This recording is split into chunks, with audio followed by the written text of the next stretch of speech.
Hey, boys and girls, children of all ages, welcome into episode 111. 111? 111? Sounds good to me. On 1011 here on the Pucknologists on tealtownusa.com. How's everybody rolling? I'm AJ_Strong. There it is. And with me tonight, the hockey jerk. You know it. You love to see it. I love it. I could watch that literally all day long on a loop. I have no problems with it. So, what's going on, everybody? Okay, Jerkman, how you doing this evening? Well, I'm pleased to announce that I have. Are you signed, making an announcement that you're going to make an announcement? even better, I'm making an announcement. I'm pleased to announce that I've extended my contract with Tealtown USA. The financial terms are not disclosed per team policy, but I'm sure there are 23 insiders out there who already know the financial terms, so go ask them. Jesus Christ. Ay, ay, ay. Well, we got to do it, people. Social media, if you love to be a part of it, you can do it. YouTube, Twitter, Instagram, Facebook, Reddit. You can find all of them always. tealtownusa.com. Remember, if for some reason you ever missed a show, want to hear it again, you can find us on your favorite podcatcher as well as YouTube and everything always on tealtownusa.com. And hey. If for some reason you would love to be one of those awesome people, who was that dude last week? Threw 120 in the kitty. What was his name?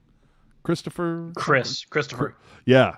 If you feel if you feel like you enjoy our content and you would like to support that in some way, you can always throw us a super chat donation on YouTube, but better yet, at Tealtown USA on Venmo, because that way we get all of your donation versus Google taking 30%. So if you feel so inclined, we appreciate that very much.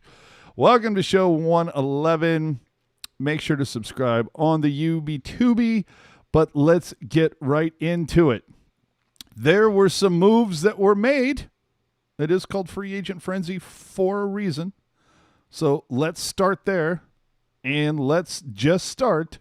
Well, now, and I know it's a Sharks podcast, and we will get into Stefan Noesen, Kevin Lebank, and no more Melker Karlsson, and we'll get into Dubnyk and Donato and all those things. But first off, it's time for Jerk Gone Wild, because it's free agent frenzy time around the league.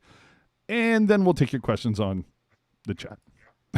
We'll take your questions, your queries, your thoughts. We're gonna take everything. So, really, in the Atlantic, let's go, buddy. Your winners and losers? Your big. I mean, of course, Detroit wins because they got Greiss. But aside from that, yeah, your friend Thomas Greiss. No, I don't. You know, it was. Yeah, there's so many thoughts, right? Boston, winner or loser? Boston, I think, is a total loser. That has nothing to do with what they did in free agency, but anyway. Well, I was gonna say independent of how I feel about Boston. So they let Torrey Krug go, which that's not the issue there. I mean, that was always a possibility.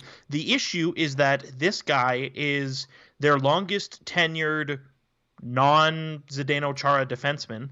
And according to the tea leaves, the last time they offered him a contract was a year ago, and it was pulled off the table. So from what the puzzle pieces I've put together, where'd he end up? St. Louis? St. Louis. So obviously filling in the Petro spot, but go ahead. Exactly. But, I'm kind of looking at it, I'm like, if Boston's going to do that to one of their longest tenured and homegrown talents, like it's kind of a dick move. I mean, really more than anything. I mean, and to kind of give you an idea, we're trying to rapid fire through all these teams, but just I'll say it this way. So Boston offered 6 years, $6.5 million a season. St. Louis, he signed 7 years, $6.5 million a season. So if the tipping point was one extra year, chances are he probably wanted to get the hell out of Boston. Yikes. All right, Buffalo. Buffalo, winner, chicken dinner. Now, would you have called them a winner a day ago? Yes. Okay. And yes, it's the free agent frenzy, but there are other things, trades and whatnot, which play into that just because it's all about building for next season, right? So obviously bringing in Taylor Hall, even though it's a 1-year deal, they've got somebody to play with Jack Eichel. Bringing in Eric Stahl, they finally have a number 2 center. That was a trade, but still, point stands, building for next year. Bring in Cody Eakin, noted Pavelski killer, but you know what? A really good third-line center. I certainly can't be upset about that. Dude, Stastny had a part of that, okay. and you know, they got the guys, you know, they got, you know, guys like Tage Thompson and Gergensons and Lazar signed, you know, that's good forward depth for them. They got Brandon Montour signed, you know, they picked up some depth in Matt Irwin. Aside from getting a goalie, I really think Buffalo gave themselves a lot of, you know, good possibilities to at the very least compete next year, which to me that's really all you can ask for, is that your team try. All right. Detroit. I mean, you talk about like it seems like they shuffled half the lineup out to get new people. Yeah, well, the part of the reason why Detroit was so last year was because most of their roster was NHLers. Yeah, most of their roster was NHLers who were well past their best before date, but also it was just guys who didn't belong in the NHL. You know, it was a lot of AHL guys. And now what they've done is they've brought in NHL caliber players. You know, they bring in Bobby Ryan. They bring in Vladislav Nemesnikov on the forward group that gives their forwards some depth. On the blue line, they bring in John Merrill, Troy Stetcher, Mark Stahl. I mean, these are not Thomas Greiss in net, AJ's friend Thomas Greiss. Hey, you know, these are not moves that are gonna all of a sudden make them a contender, but it's going to give them that extra step to try and get back to that position. Same as Buffalo, where they're adding to try and be better. And at the very least, especially in the case of, you know, Bobby Ryan, like if stuff falls apart again, you're almost assured a draft pick out of Bobby Ryan no matter what happens. So really smart business by Detroit. Well, and you get Barber, Greiss, Stetcher, and Nemestikov all on 2-year deals. So it's like, hey, exposure is a good thing. Yeah, exactly. Expansion draft is which same thing as the 16-17 season, which was the season before Vegas's expansion draft. The expansion draft is going to dictate a lot of what happens here leading up to the season. Aside from Gudas, is there any reason to talk about Florida? Okay then. I mean, I was ready. You know, I was ready to ignore Florida just because it seems like the last few years I've kind of hitched my wagon to them as saying, you know, this is the year they're going to pull themselves out of it, and they never do. But this year, I don't know. Maybe they might. You know, they pick up Alex Wenberg, who was out, but I think has a lot of talent and a lot to give. And, you know, they give him a show-me deal. That could be good for them. Vinny Hinostroza, he's a middle six guy. Again, he's not going to wow you, but a lot of these teams, it's about getting more depth to give themselves a better chance of winning when the line that's not the top line is on the ice. You know what I mean? I think picking up Marcus Nudivara from the Blue Jackets was a huge win because they gave up Cliff Poo, who they, if memory serves correctly, they got for future considerations. So solid pickup by them. You know, a lot of, again, same thing as Detroit, same thing as Buffalo. They've picked up a lot of ancillary guys, but it's those ancillary guys who are going to make them better top to bottom. So I think, you know, I don't know if I would put down a wager on this, but I could see the Atlantic be pretty competitive after a handful of years where it just wasn't. Montreal. I am Montreal. I'm confused. Dude, I'm underwhelmed. I mean, they pick up Jake Allen a few weeks back. That's a solid goaltender. Joel Edmondson, solid defenseman. They extend Jeff Petrie, blah, blah, blah.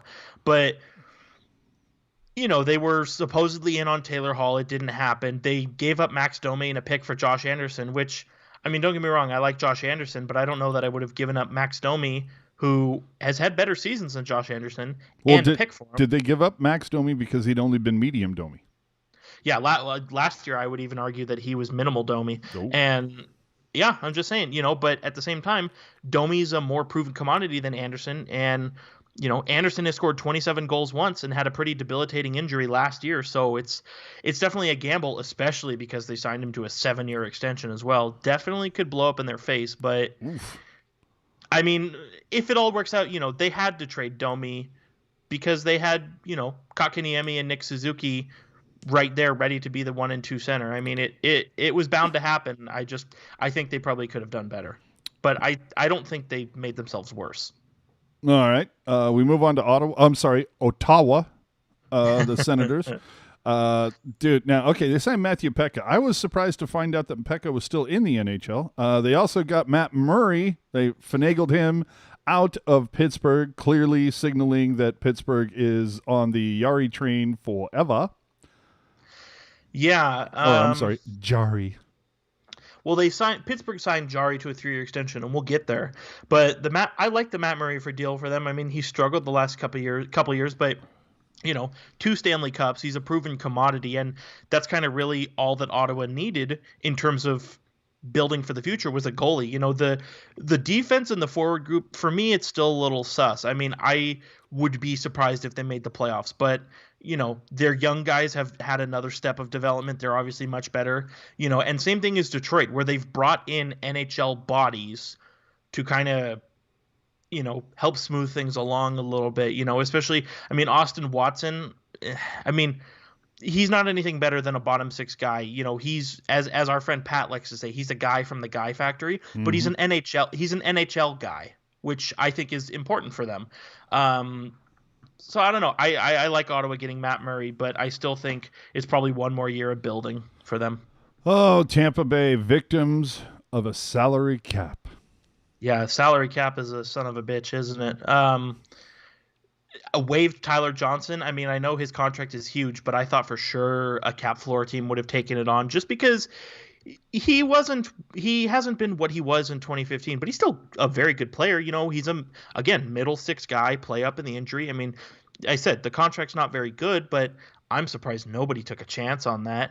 But I think, and again, they just won the Stanley Cup and they're pretty loaded. There's only so much they can do. But what they did do, they get Patrick Maroon signed, they get Luke Shen signed. Those are low on the totem poles. Yeah, they're low on the totem poles guys, but they were huge depth pieces. I mean, we're kind of seeing with the Sharks, and we'll get there, but it's like if you are going to fill your roster with high-end talent, you need low-end talent that is still good enough to make a difference for your team while also being cheap. And that's what Pat Maroon and Luke Shen do. They're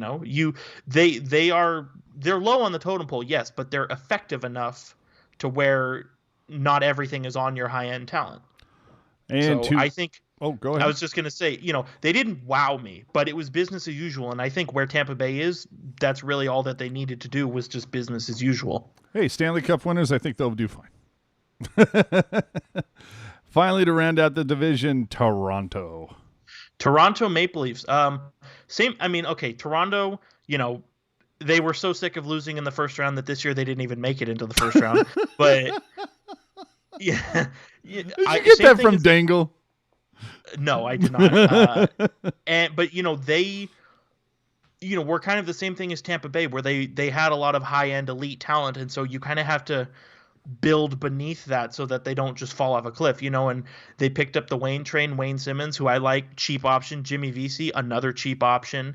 They traded out Andreas Janssen, who's not a bad player. He's just a bit overpaid. They re-signed Jason Spezza, again, a bottom guy who's going to help you out. Zach Bogosian, who's a right-handed defenseman that they've needed forever. They got TJ Brody, who's also not a right-handed defenseman, but a right defenseman, if you can process that. So I know the fun thing, believe me, the fun thing is to make fun of the Maple Leafs, but I like what Kyle Dubas has done for them. He's, again, like I said earlier with Buffalo, you should just be happy that your GM is making an effort, and that's what Kyle Dubas has done. He says we need better defense, we need better better bottom 6, and that's exactly what he went out and got. I certainly am not upset about it. It's not they're not sexy moves, but they're the right moves. Man, it just seems like Toronto has a lot of talent. I don't understand how they're affording all of this talent, but hey. Well, you know what? They're really good, and I don't want to get into the minutia of it, but they're really good at maximizing the long-term injured reserve to their advantage. Oh, all right. There you go. So, welcome, Marc-Andre Fleury. No, I'm kidding. So let's move on to the Metro, shall we? Starting off with Carolina, who is a team. Did they even do it? Did anybody let them know that free agency started or no? Yeah, they signed Jesper Fast, and don't get me wrong, I like Jesper Fast. He's a very good third line player, very good penalty kill defensively. He'll get you 10 goals. I love Jesper Fast, but that's not the player they needed. Like Carolina's problem the last 2 years is that they keep bringing in like these middle guys who end up being on the outs. I mean, they brought in Ryan Dzingel last year, and everybody was pumped about it, and I'm pretty sure he was healthy scratch during the playoffs, or at the very least he was injured. And same thing with their defensemen as well. You know, they already have a pretty loaded defense core: Hamilton, Slavin, Brett Pesce. You know, and then they last year they bring in Calvin DeHaan, ended up shipping him out. They brought in Jake Gardner for some reason. I wouldn't be surprised if they ship him out. And I like Brady Shea. The only reason I'm not like banging on them for getting in Brady Shea is because he's 26. Like that's who cares? He's 26. He's young. But like just they keep bringing in these guys. They're good players, but they're not the players they need. Like I would like to see if Carolina brought in a Taylor Hall or if they brought in a Petro. Like I think that's kind of what they need. They have Aho and Teravainen and Svechnikov and Dougie Hamilton, and those are elite talents. But it's like, you know, I just feel like they have too many middle of the road guys, and I don't think a starting goalie would kill them. Yeah, well, and also Carolina, are they a team? They don't strike me as a team that like goes all the way to the cap. Am I wrong? I'm sorry, can you say that again? They don't strike me as a team that spends all the way to the cap. Am I wrong? Well, I don't know. They claim that they are, but their owner is notoriously frugal to a fault. It seems like lately they've kind of gotten out of that a little bit, but yeah, generally they don't like to spend money. Even so, the Sebastian Aho contract technically was signed by Montreal because it was an offer sheet, and so I'd have to do more research here. But if you look at some of the guys Carolina has signed, I wouldn't be surprised if there was little to no signing bonuses, just because their owner is not a guy who likes to whip out the checkbook, despite the fact that he has quite a bit of money. But who am I to say anything? Yeah. For those of you watching Sunday Night Football, you just saw something really funny where one official called it a touchdown and the other one waved it off. And I always laugh at that when you've got two officials who look at the same thing and see two totally different things. But anyway, it wasn't a touchdown. Columbus. Okay. So they on either Thursday or Friday, they traded Marcus Nudivara to Florida. They bought out Alex Wenberg. They traded one more player whose name escapes me. Oh, Ryan Murray. They traded him to the New Jersey Devils. They cleared out $12 million of cap space in one day. Imagine the Sharks did that. Jesus. But yeah, so it allows the Sharks could do that with one player, but anyway. Yeah. So it allows them to re-sign Pierre-Luc Dubois. It allows them to re-sign Vladislav Gavrikov. You know, I still have this weird inkling that one of the three goal-scoring forwards, Dadonov, Hoffman, Toffoli, I get this inkling one of them is going there. But they signed Mikko Koivu, who left Minnesota. They picked up Mikhail Grigorenko during the pause, who left after 4 years with Siska in the KHL. Solid pickup by them. Columbus, they did, again, not a lot of sexy moves, but it's the right moves. You know, they cleared out cap they didn't want to use so they can use it on guys they actually want. And, you know, maybe along the way, if they pick up a top six forward who puts up 30 goals, I mean, I certainly wouldn't fault them for it. Oh, so that brings us to New Jersey. I mean, a team that was perennially. There's no way I pronounce. Words. Yeah, there's no way I pronounce that. Perennially. Okay, a team that was always involved in it hasn't been involved in it quite some time. I mean, Corey Crawford from Chicago. Okay, I guess that gives you somebody to expose when Seattle's ready. But New Jersey, another one for me. I'm underwhelmed. Yeah, I mean, again, New Jersey didn't wow you. They just did the smart moves. But I feel like New Jersey needed to wow, at the very least, their fans. I mean, you know, Palmieri. We call him Palmtree in one of my group chats. Anyway, Kyle Palmieri, you know, he's a good player, but he's been in the rumor mill forever. I mean, if New Jersey kind of wants to reset, maybe that's a guy you trade. But even so, I don't hate their offseason. They pick up Andreas Janssen, who's a good middle six piece. They pick up Ryan Murray, who's in an injury situation, could play on your middle defense pair. I like Corey Crawford as a goalie to kind of, you know, hold Mackenzie Blackwood's hand, like a veteran to young starter kind of deal. They didn't wow you, but they made a lot of smart moves. There's still a lot of work to be done considering they only have 9 forwards under contract. But again, this is not last year where New Jersey loaded up and then it blew up in their face. They're just being smart. They're kind of slowly getting themselves back on track. And you know what? If it kills them again, if they're not good this coming season, whenever the hell it starts, they've got between Murray, Gusev, Palmieri, they've got a handful of pieces who can help them get some draft pick currency, which they already have a decent amount of. So I think New Jersey is on a good track to either kind of reset and get back in the conversation, or kind of start over a little bit. And I think no matter what happens, I think they're in a good spot. Oh, take me out to the aisle. Yeah, the New York Islanders, I for some reason had them picking up Taylor Hall, but then I was thinking they have a defensively minded coach. What do they need an offensive weapon for? The Islanders did nothing. Yeah, I was going to say, if you were looking to be bored on free agent frenzy day, that was your team. But here's the thing: if you just went to if you just went to the Eastern Conference Final and theoretically your team is better than that team that went to the final, do you have to do anything? You think the Islanders are better than Tampa? I don't think they're better than Tampa, but I just think they're, kind of a theme that we were talking about and we will talk about when we get to the Pacific Division. Their young players have taken that next step. Yes. Where it's like obviously Matt Barzal is still a burgeoning superstar. I know words, but you have like Anthony Beauvillier took a step. Michael DeCall took a step. Their defense is still very good, and they have Ilya Sorokin in the backup role, but no doubt he's a future starter for me. So the Islanders did nothing and they still got better. So again, good for them. I don't know that you can call a team better when they lose Thomas Greiss.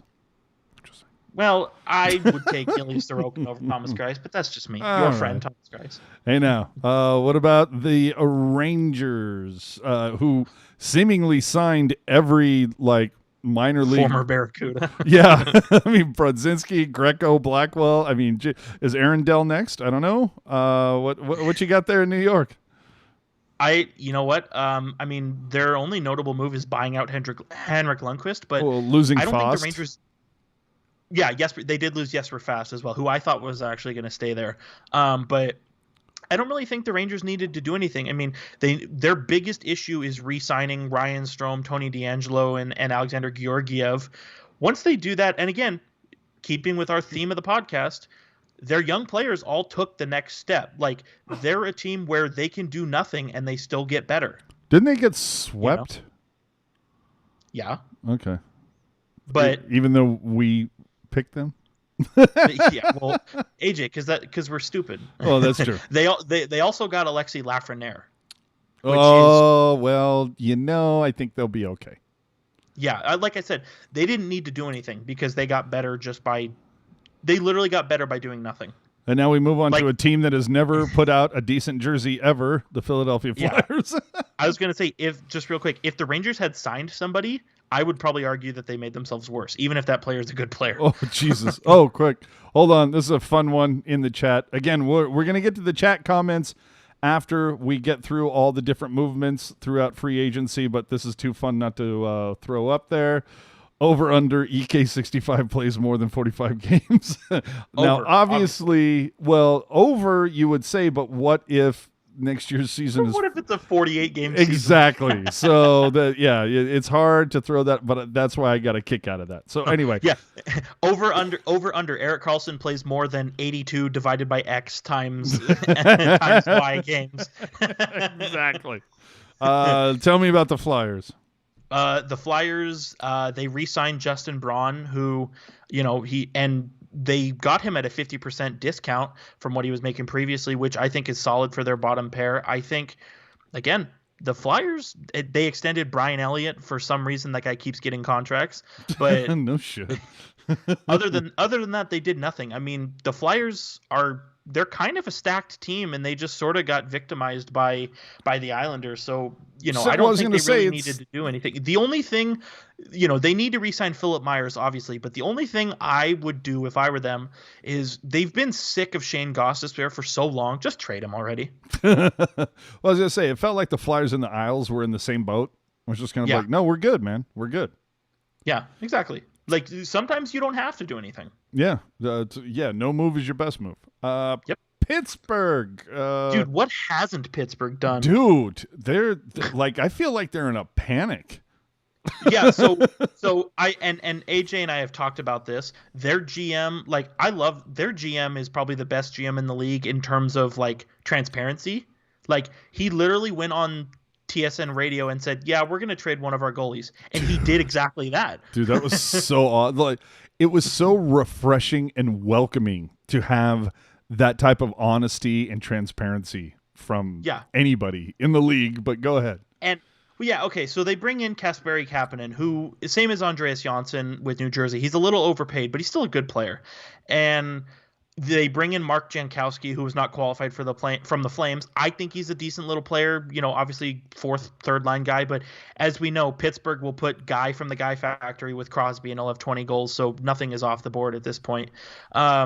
They bring in Michael Matheson from the Panthers, trading away Patrick Hornquist. A lot of people were kind of salty about this deal, but if you have the chance to pull the cord on a aging winger who's making almost $6 million, you do it every time. And Matheson has not lived up to his contract extension, but he's still 26 and he's in a new system. There's plenty of opportunity for him to get back on track. But other than that, the Penguins have cleared out a lot of money. They bought out Jack Johnson. They traded Nick Bjugstad. As I said, they traded Patrick Hornquist. Matt Murray as well. They're obviously going with Tristan Jarry. So, I mean, you just look at their top six. As long as they have that top six, they're always going to be a threat. Are you surprised as I am that they didn't re-sign Patrick Marleau? No. Really? Come on. That was worth a giggle. Anyway, we move on finally to the Washington Capitals. And, hey, what can you say? You move out Holtby, bring in the King. What's not to like?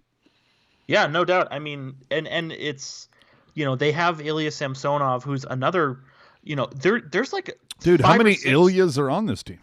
Well, I was going to say there's like 5 or 6 Russian goalies who are all young that have just they've all come out at the same time. Georgiev, Shesterkin, Samsonov, Sorokin, Melnichuk with the Sharks. Like, it's just evidently 1997 or 94 to 97 was a good time to be born if you're a Russian goalie. But I mean, very smart, economical move by them. They extend Brendan Dillon, 4 years, $3.9 million a season. He's on their top pair playing with John Carlson, and you've got him at $3.9 million. That's a win by itself. They bring in Justin Schultz, who left Pittsburgh. Another situation where Pittsburgh's GM was very transparent. He said in the newspaper, "Yeah, we're not bringing Justin Schultz back." So Justin Schultz goes to Washington, and I think that's good for them. I mean, it's kind of the same thing where you don't want to put everything on one guy. Obviously, John Carlson, he's going to be that offensive weapon on the back end, but when he's not on the ice, you still need a guy to run the second power play. So that's obviously Justin Schultz, smart play for them. And again, I mean, especially with their forwards, there's a good group there. I don't think you need to screw with that at all. Yeah. Well, let me see. Quick comment. Sorensen reminds me of Macaulay Culkin. I'm going to disagree with that because Macaulay Culkin knew how to stop the bad guys. I'm sorry. F you. All right. We move on to the Central with Chicago. Dude, are you surprised? This is the thing that gets me. Okay. Now, Chicago right now, to me, tire fire. Okay. Yeah. And we'll talk. You can school everybody on the whole Colorado fleecing here in a second, but Kubalik only getting 2 years, dude. Weren't you and I going on and on about Kubalik's performance in the playoff? Well, you know what, dude? Because it's a very smart move by Kubalik. Because I mean, Chief gets the payday here. He's getting He's getting $7.4 million here over the next 2 years. But, dude, when Homie puts up 70 goals over the next 2 seasons, stacks are coming his way. I'm telling you right now. Money phone? Yeah, money. And that'll be perfect time too, because they'll have some money coming off the books, and so they can kind of get on track. Yeah, like you said, Chicago is a bit of a tire fire. They let go. They traded Ole Mata, which good for them, solid move by them. But they let Corey Crawford go, who is old but was still very good for them. And they're rolling with two very unproven goalies. Well, maybe Brandon Saad. Maybe they bring in Fleury. If they can make the money work, I wouldn't be surprised. But they send out Brandon Saad. I'm not upset at the fact that they traded away Brandon Saad as much as I like the player. Dude, the thing that kills Gen X is tilted about that. Yeah, well, dude, okay. Chicago has been involved in I should say Chicago has pulled off 3 trades that involve Brandon Saad. They traded him away, they traded for him, and then they traded him away again. All 3 times they lost the trade. Like, just leave Brandon Saad alone. Either keep him or leave him away. Stop acquiring him. And again, this is somebody who loves Brandon Saad. Right? But kneel before Saad. Exactly.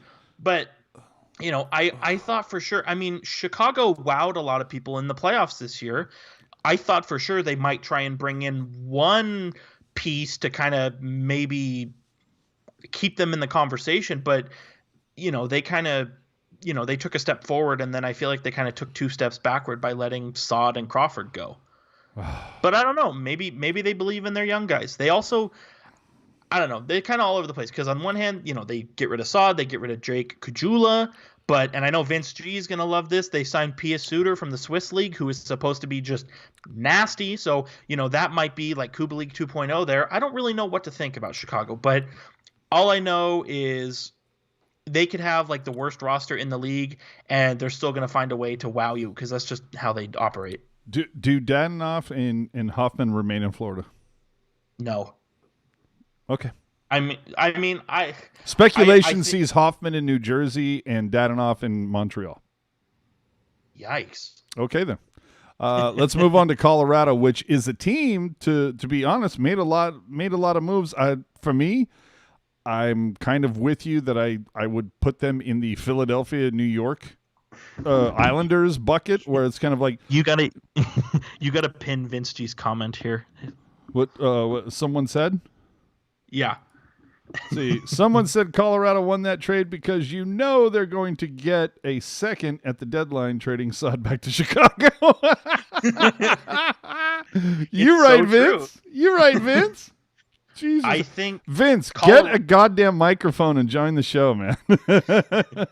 I think Colorado has they didn't sign anybody. All they did, they traded for Brandon Saad, and they re-signed the guys they already had. I think Colorado's got the best top 9 in the league, and really, he's obviously not... it seems like honestly, it seems like just a day ago we were saying the same thing about Vegas. A season ago. Vegas has a really good top 9 too. Yeah. But I look at, as well. But I know Colorado is just loaded. I think, they have a very good Makar, Cole, Gerard, Graves, Johnson. Like, that's a really good defense group. Makar. Oy. I was gonna say, like, if they wanted to be cheeky, they could bring in Petro. But they can afford him right now? Yeah, dude, they got $10 million in space. Do it. Screw Vegas, please. Yeah, please. But I don't know. But I think I want to see them move Schmidt out, and then Colorado swoops in on Petro. Yeah. Anyway. So I like Colorado. I'm not going to say I think they're going to win the cup or anything next year, but they're certainly in that conversation.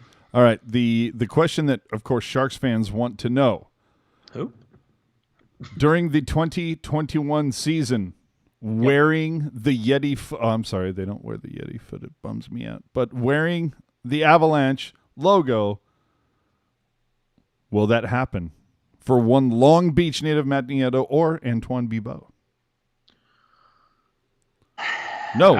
Okay, moving on. I like Bibeau, no way, because Colorado's got goalies. They got goalies coming out of their ass. But Matt Nieto, if he doesn't find anything, maybe he goes back. What if... Dude, what if he comes back to San Jose because they need speed on the fourth line?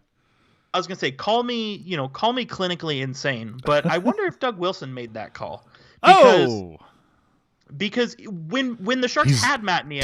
Dude, Matt Nieto's the one guy Tim Heed couldn't get a hold of. Well, dude, when the Sharks had Matt Nieto, I couldn't stand the guy because it was this whole thing, well, he has second-line potential, and he's this, and he's that. And it's like, no, he's not. No, never has been. But now, I feel like now that he knows his role and people know his role, I think he'd be really good for the fourth line. Yeah. No, I'm right there with you. So, I don't know. Maybe. All right. Let's move on to the Dallas Stars, who just came so goddamn close to getting Pavelski a cup. But the cool thing is they do get just a hint of stability between the pipes. Yeah, they re-signed Anton Hudobin, who had only had like 1 year deals for the last 5 years. Yeah, and they re-signed Andre Sekera, which I think was smart for them. They re-signed Radek Faksa. Again, I like Radek Faksa, but that is a critical extension. Like, that could blow up in their face. That could. What about Hintz? I love me some Rope. Have they even my guy Rope Hintz? Well, he's an RFA, so they'll get to him. I'm not too worried about it. You think they re-sign Corey Perry? They might. I don't. The tea leaves seem to say Corey Perry is going to Montreal, but who knows about that? Well, see, but that's the thing that just gets me is just like everybody dumped on Dallas. Oh, these fucking old guy Pavelski and Perry. And it's like Corey Perry. Okay, look, I'm not a fan of Corey Perry because of all the stuff that he did against the Sharks, but dude, yeah, but I like what he brought. Yeah, no, you gotta like what he brought. But the fact of the matter is dude, Corey Perry and Joe Pavelski scored the last 6 goals for the Dallas Stars 2019-2020 season. Just saying. Yeah, Dallas didn't really do a whole lot, but again, same as Toronto and Tampa Bay. Don't have to. Yeah, they didn't. Or, I'm sorry, not Toronto. Same as the Islanders and Tampa Bay. They didn't have to. Yeah. They're chilling. I think it is a little sus that both their goalies have trade protection, but that's another conversation. Dude, Dallas does weird shit with their goalies, man. Do I have to remind you of Lettinen and Niemi? No? Okay, cool. Yeah. Minnesota bringing in Cam Talbot. If you're Alex Stalock, you got to be like, what? So obviously with Minnesota, everything that's not nailed down is going out the door. Oh, dude, can somebody trade their goddamn logo? Get a real one? Yeah. So real quick, they trade Luke Cunnin for Nick Menino and picks. I don't get that. They trade Eric Stahl for Marcus Johansson. I don't get that. They trade for Nick Bukestad. That's a smart pickup if he bounces back. I don't care about that. They re-signed who the hell did they re-sign? Jonas Brodin, solid. He's the best defensive defenseman in the league probably. And yeah, here's the thing. That contract for Cam Talbot, if that's your best option, I would have stuck with Dubnyk. Yeah. But again, my buddy's a Minnesota Wild fan. He seems to like the direction they're going. But to me, it kind of just looks like change for the sake of change. Yeah, it feels like rearranging the deck chairs on the Titanic, but whatever. I was going to say, dude, everything that's not nailed down is out the door. Yeah, dude. In fact, for those of you who didn't know, Minnesota's moving to Kansas City next year. But anyway, Nashville, again, another team that doesn't seem to have a whole lot going on. All Nashville's done. I mean, smart move by Nashville bringing in Luke Cunnin. He 22-year-old center, right winger. I mean, Nashville needs young guys. They got one. Nashville's owner whipping out the checkbook. Bought out Kyle Turris, which is you talk about poison pills. I like Kyle Turris, but that is that is killer. So got a couple guys like Ham they bring in and Mark Weber. Borowiecki. A team that got, like, as we like to say, AJ, for a team that got pee-pee whacked in the playoffs by Arizona, they certainly didn't appear to try and fix that at all. What a shocker! Like, dude, I love me the Coyotes as much as the next guy, but they got pee-pee whacked by Arizona. And I'm sorry. What do you refer to Arizona as? My Yotes. And they're kind of just like, that happens. And they're like, you know what? We think our group is still good. It's like, are you serious? Like, as we've talked about, dude, like, if you're a highly skilled offensive forward, don't go to Nashville because you will lose all of that talent. Jesus. All right, let's move on to St. Louis. You already mentioned Torrey Krug. I got to be honest. I didn't. Huh? I was going to say the biggest move they pulled off was losing Petro. Yeah, losing Petro, getting Krug, and I got to be honest with you. Kyle Clifford's still in the NHL? Yeah, seriously. I mean, he's kind of that prototypical St. Louis player when you think about it. But even though St. Louis got dumped in the first round by Vancouver, I don't know. I mean, I don't really know that they had to do a whole lot to make changes. I mean, they pretty much committed to getting rid of Petro, so it's not like anybody can, shout bloody murder about that. But the thing that I'm concerned about is, okay, so Petro gets pushed out because they have Justin Falk and Colton Praker on the right side. It's going to happen. All right. But so then, they go through losing their captain because he got shoved out of the lineup by Falk and Parayko on the right side. Now you look at their left side, they bring in Torrey Krug, they bring in Marco Scandella. To me, it's like round and round we go. The same thing is going to happen with Vince Dunn, who's a 23-year-old defenseman that's very good, has top 4 potential, but he's going to be stuck on that bottom pair. And it's just like, did we learn nothing from the last time? You right. So, I mean, I wouldn't be surprised to see Vince Dunn get traded, honestly. All right, let's throw a couple to the chat real fast because this one perked my interest. Sleepy Mofo. Tim Burke projected Nieto too high for his own good. Do not get me started on Tim Burke. Just going to say, especially when we go to rounds 2 through 4. Okay? Thank you. This one we'll throw to Hockey Jerk. Why didn't Doug Wilson sign Trevor Van Riemsdyk at $800K? He signed for $750K. We could have had. Yeah, I mean, Trevor Van Riemsdyk, he's not a bad bottom pairing defenseman, but he's not the type of guy the Sharks want. The Sharks want their right-handed. You have to be right-handed. I think Van Riemsdyk is. I could be wrong, but I think he is. But the guy the Sharks want playing with Mario Ferraro is a physical defenseman. Somebody like Radko Gudas or Mark Borowiecki. That's the type of guy they're looking for, and I just don't know that Trevor Van Riemsdyk fits that mold. I mean, I don't think he would have been a bad piece there, but again, if you're thinking about this from the perspective of what the Sharks want, he's not it. All right, and finally we move on to clear out the Central. Ugh. Winnipeg, I mean, dude, Vamp, man, there's a lot to it feels like there's a lot to get into, to be quite honest with you, when it comes to Winnipeg. Yeah, so Winnipeg has been looking for a Paul Stastny-like player since they let go of Paul Stastny. So they've now come to the point where it's like, why not just bring back Paul Stastny?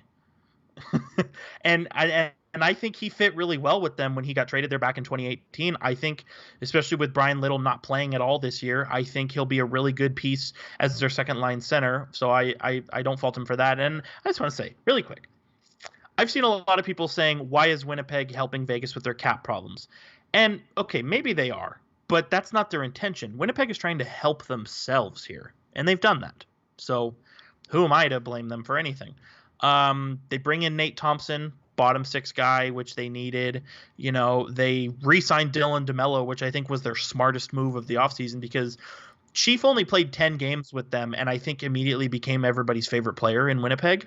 Like, he just fit in very well, and he re-signed, and he gets a nice payday. I've always liked Dylan DeMello. He was kind of unceremoniously dumped off the Sharks, but I like Dylan DeMello. I think he's a good player. Well, when DeMello was jettisoned from San Jose, who was like in the pipeline? Like, who took his spot?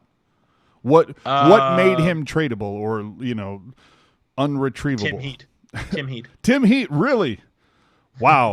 Okay. Yeah, but you know what? Tim Heat comes in, Ferraro comes in, like those guys. Yeah, but you know what I'm saying. Also, too, if you want to look at it like this, they essentially put Dylan DeMello in the upgrade machine, and he turned into Erik Karlsson. Who? Exactly. But again, Winnipeg, they had issues with depth. They addressed the depth. I don't think a top 4 defenseman would kill them.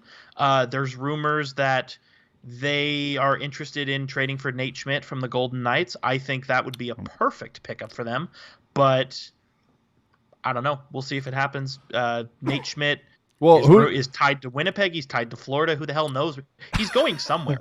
Who the hell knows where? Who have you been trying to move Burns to Winnipeg for the last 5 years? Nikolai Ehlers. There you go. So before we move on to the Pacific, worst cap casualties: Vegas, Tampa. Well, Vegas, just because they've actually had to move money out. Tampa Bay hasn't moved any money out yet. All right. I feel you. Boom. The Pacific. Oh, you love to see it. So, Anaheim. We talked about this before we came on. Anaheim, on paper, better team than last season. I think you would say on paper, yes, just because Shattenkirk. Yeah, they bring in Kevin Shattenkirk. They finally, they've beefed up their top 4 defense. It's that much better. They still got Fowler, Lindholm, Josh Manson. Now they have Kevin Shattenkirk, who rounds out that top 4 very nicely. They still have John Gibson, who I will fight anybody that disagrees with me, the best goalie in the league. Yeah. And as we talked about before, both off air and as well as on air, but they're young guys, Sam Steele, Max Jones, Troy Terry, Sonny Milano. These guys have all had an extra year of development. They're that much better. And I know, feel free to slide into my DMs with this hot take, but I like Ryan. I love Ryan Getzlaf. And I still think he's a hell of a player for that team. And so you'd be hard pressed to have me say the Ducks are going to be substantially better this coming season, but I think they'll be better. I like guys that can grow hair, not guys that can't grow hair. The one thing I did forget to ask you, this is my blunder, during all the free agent frenzy, all the transactions that went on back and forth, were the Winnipeg Jets able to trade for a solid Wi-Fi signal?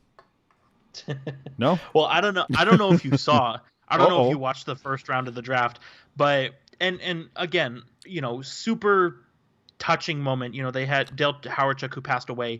They had his wife announce the draft. How did you pronounce that? Dale Hawerchuk? No, his wife. Oh my God. They had, the Jets have devoted their 10th anniversary season to Dale Hawerchuk's life, which I think is awesome. And they had his wife announce their first round pick, and her Wi-Fi cut out. Oh, Jesus Christ.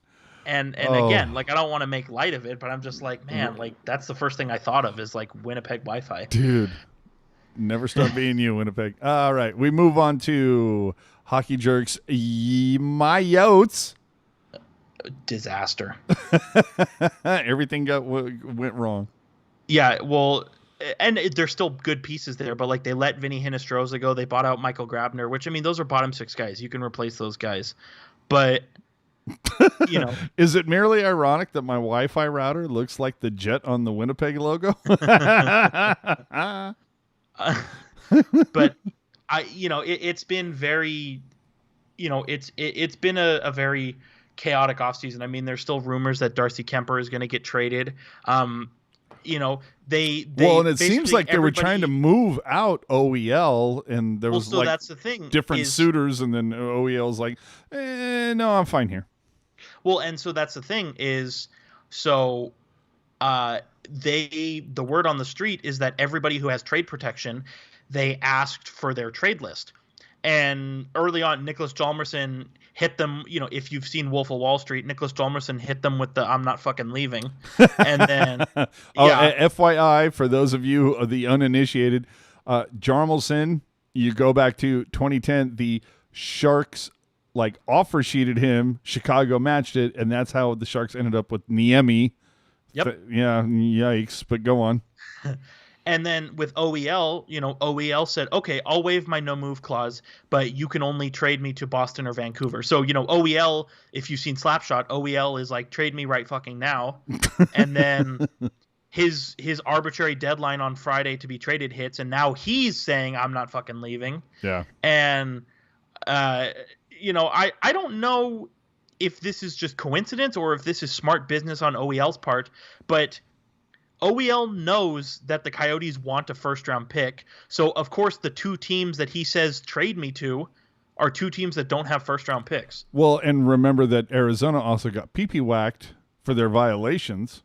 Yeah, exactly. Had picks taken away. So, yeah, wow. Man. So it makes you think, and again, this is all speculative, did OEL know what Arizona is looking for and then put teams on his list that he knows can't give Arizona what they want? Oh, that's why you have agents, my friend. I'm just saying. Kidding. That's why you have trade protection. That too. Hey, how do we say, oh, you want to trade me? You know, if you're OEL, oh, you want to trade me? Okay, I want to go to this team that has no cap space. Good luck.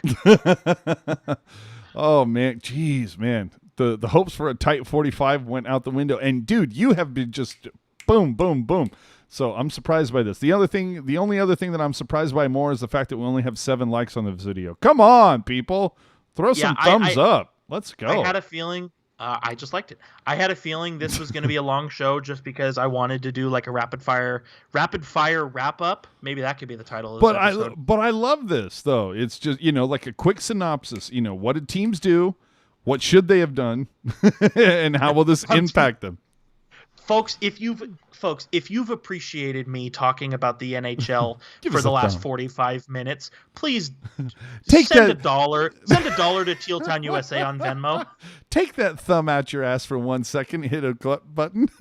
Yeah, because AJ's gonna have to use all the super chat money to get me like some cough drops here. Oh Jesus. Satan, really Satan? That's not cool, Satan. man. What do you expect? Yeah.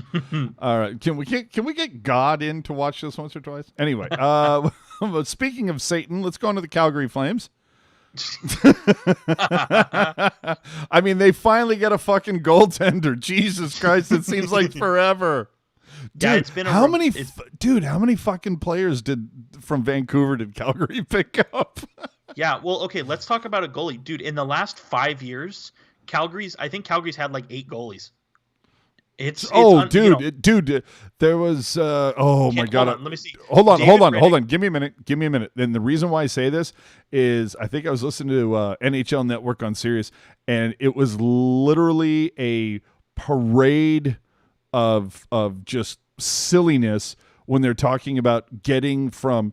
Let's talk about every goaltender that has played for Calgary since Mika Kiprasov. And it was it read like a phone book. No. There's in football there's a guy. I don't know who this guy is, but God love him. There's a dude who knows a dude playing another dude. No, there's this guy who took a photo of this jersey that he purchased back in 10, 12 years ago. And it's Tim Couch. For those of you who don't know, he was like a number 1 pick for the Cleveland Browns. This was supposed to be the quarterback for the next decade and to return the Cleveland Browns back to at least something of respectability. And I don't even know if he made it through the season. And since then, the Cleveland Browns have played 10 seasons and they've literally had 28 quarterbacks. And this chief has literally thrown on a piece of duct tape underneath Couch's name with the next quarterback's name, and the shit literally hangs down to his ankles now. And I feel like that's the same thing about the Calgary Flames in goal. No, since Kiprasov. Right.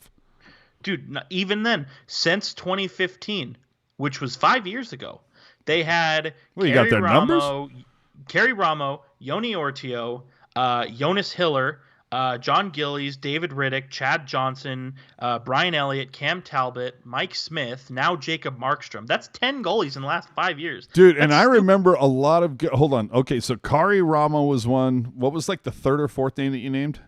Jonas Hiller. Yes. Because Hiller made all his bones in Anaheim, yes? Correct. Yeah, so I remember Ramo and Hiller were supposed to be the saviors in Calgary, and it was just wow, this is where goalies go to die. Yeah, dude, I'd have to go back and look, but I think Calgary has made at least one goalie change a year in the last 5 or 6 years. Jesus Christ. But anyway, let's talk about Calgary. as you said, they finally have a starter in Jacob Markstrom. Very good for them. Well, so hold on. We have a starter on paper. Let's see if he gets Kari Ramoed. Yeah.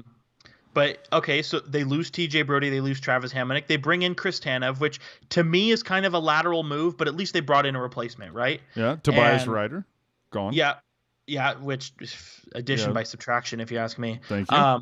But they have Noah Hannafin, Rasmus Anderson, Yusuf Valimaki, and Oliver Shillington. Those are 3 defensemen who were all 23 or younger. Took another step. Andrew Mangiapane took another step. Dylan Dubé took another step. Their young guys have taken steps in the right direction. Same as Anaheim. I don't think Calgary is that much better. I mean, they're better, but I don't think they're gonna challenge for number 1 in the division. But I certainly don't think they're worse. So if you're a Flames fan, I guess you're happy that you have stayed as good as you were. Remember what happened last season? It's going to be a lot of the same.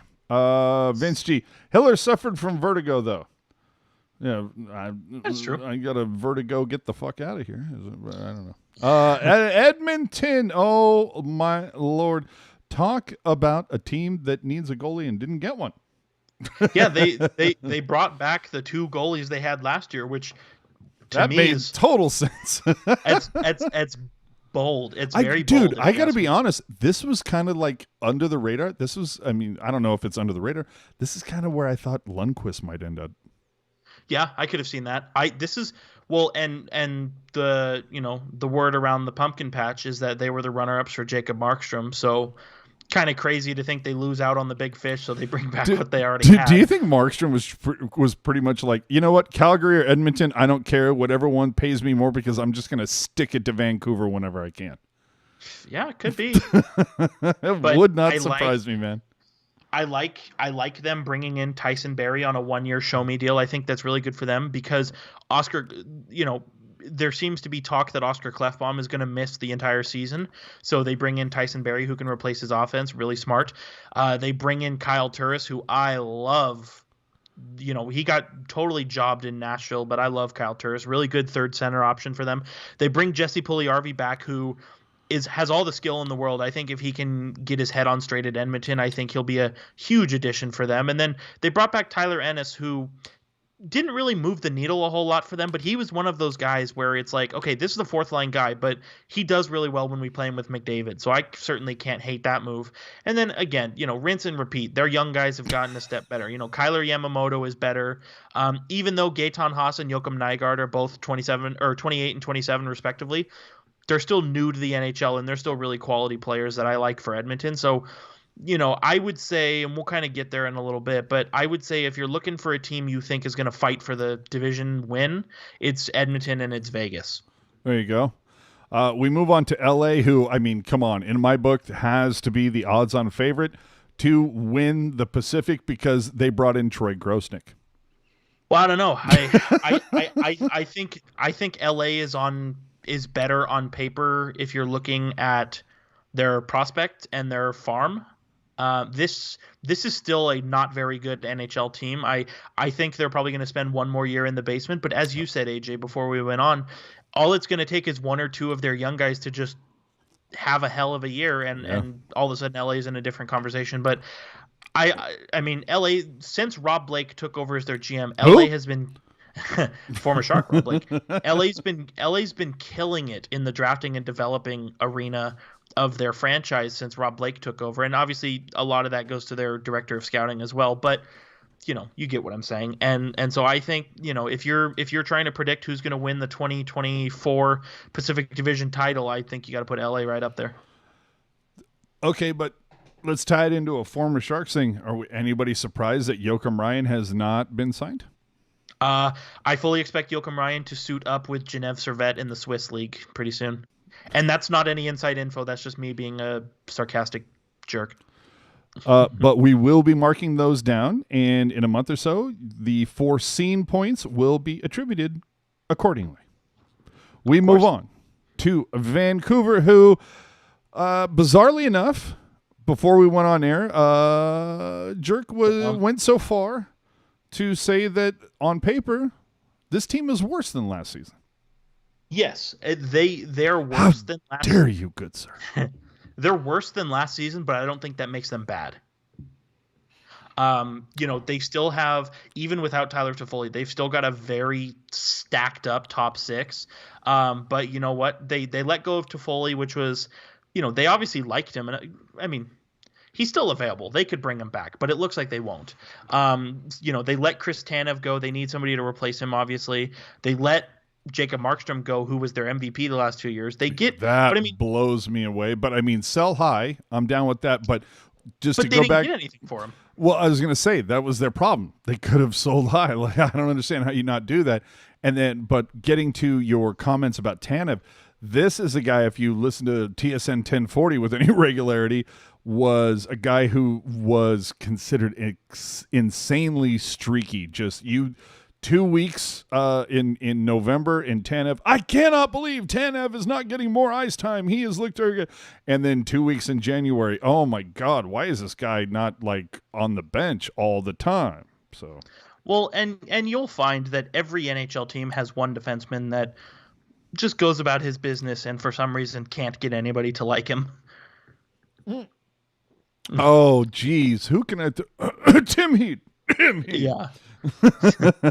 But well, I think, I mean, Vancouver, I think this coming season, I think they're going to take a step back just because they've got so much money on the books that they shouldn't have, that they're kind of stuck right now. But I think next year, once all that money, I mean, Vancouver, yes, they're going to have to re-sign Quinn Hughes and Elias Pettersson next summer.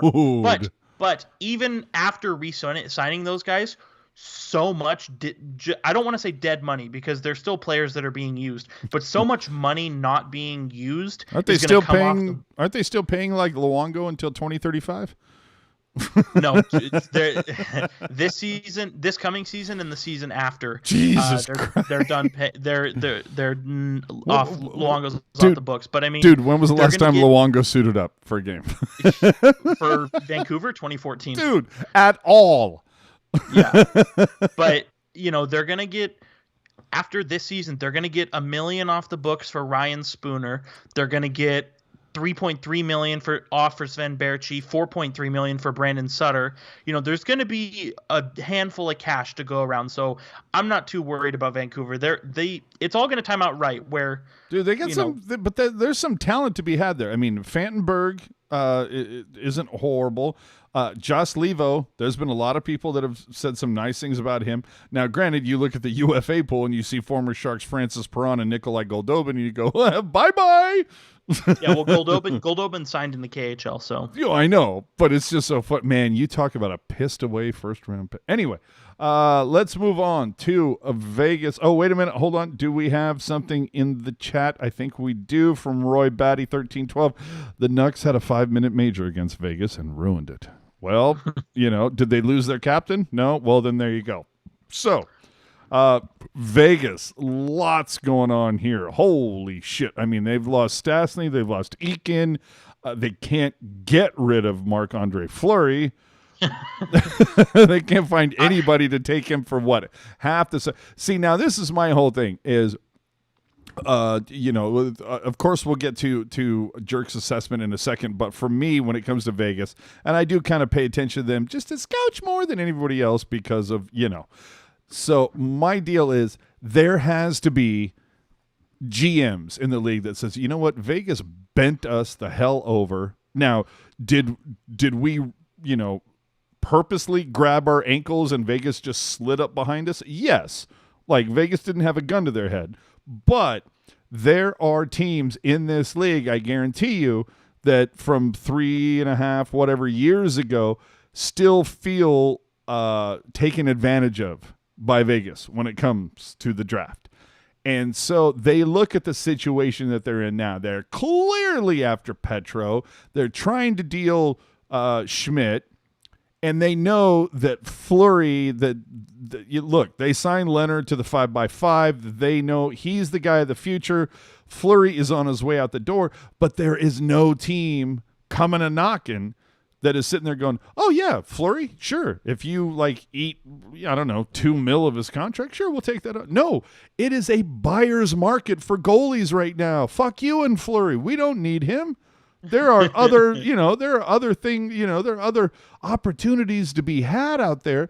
We don't need Fleury. You eat it. We're going to make it this much more difficult for you. We're going to make you move out a piece that you actually want in order for you to get Petro services. So, well, I'm just going to quote Hockey Jerk and say, good luck, motherfucker. Vegas is one of those teams where they didn't have to do anything in order to have a good offseason. I still, like I said, the talk around the town is that there's a handshake deal to trade Nate Schmidt somewhere. Nobody seems to know where that somewhere is. Well, up until a little while ago, it seemed like it was Florida, but that got pissed away. He was tied to the Panthers. He was tied to the Jets. Both of them have been disputed. So it's kind of like it's kind of like like, okay, you're getting traded, but you get to pick the team, door number 1, or bachelor number 1. It's like totally hidden mystery. You don't know. Nobody knows. But yeah, like I said, I think a smart person would say that they're trading Schmidt, they're going to sign Petro, and it's going to be a successful day. But if I'm them, Jesus, I still try and move out that Fleury contract, just at the very least to have some breathing room. But how much do you have to eat? Probably half of it. Which, and here's the thing, I always say, half is better than whole. Yeah, but okay, let me ask you this question. Twofold. Who wants a goalie and who needs to get to the cap floor? Well, if Ottawa had not picked up Matt Murray, I would say them. Okay. Who's your second choice? I mean, exactly. If Arizona trades Darcy Kemper, maybe. But the only reason why Kemper is being traded is so Arizona gets so Arizona can recoup some assets. Well, I was going to say, but it's just to get some assets back. But again, I just go into the fact that Fleury is probably already out of Vegas if right now it is not a uber goalie, smorgasbord, if you will. It's a buffet of goalies right now. Yeah, you're right. I know words. I had the best words. All right. So that kind of wraps it up on our round. That was so long. Yeah, that was an hour just on free agency. No, I dig it. I dig it. We're gonna have to clip some of the things on this rundown here. Yeah. So anyway, that's the end of the show. Hope you enjoyed it. Okay. No, we didn't even talk about Sharks. I was gonna say we kind of knew this was gonna be a long one because I think, dude, and you were talking like you were like on a 3-day cocaine bender, and we still didn't get through it that fast. Well, and I think, it's probably safe to assume that this will be our last podcast for a while. So, well, it depends. Remains to be seen. Right. It depends on what happens. But I'm kind of thinking it's like, why not empty the tank, True. So we should move on to the Sharks. We should. Yeah, we should. We're not going to, but we should. No, I'm kidding. Yeah, let's move on to the Sharks. Obviously, we're not going to start at free agency with the Sharks. Of course, we are going to start at the draft. So, here you go. Now, you'll have to excuse the monkeys at who designed the graphics for the Sharks because they did make a couple little boo-boos on what rounds they were taken in. A little bit of copy-paste going on there in the basement. But anyway, you'll notice not a defenseman or goalie in sight. It is all forwards. And I said this to Jerk earlier before we came on the air. We got 9 forwards. It wouldn't surprise me if 7 of them are a right-handed shot because of how badly the Sharks need that. So we start off with Ozzy.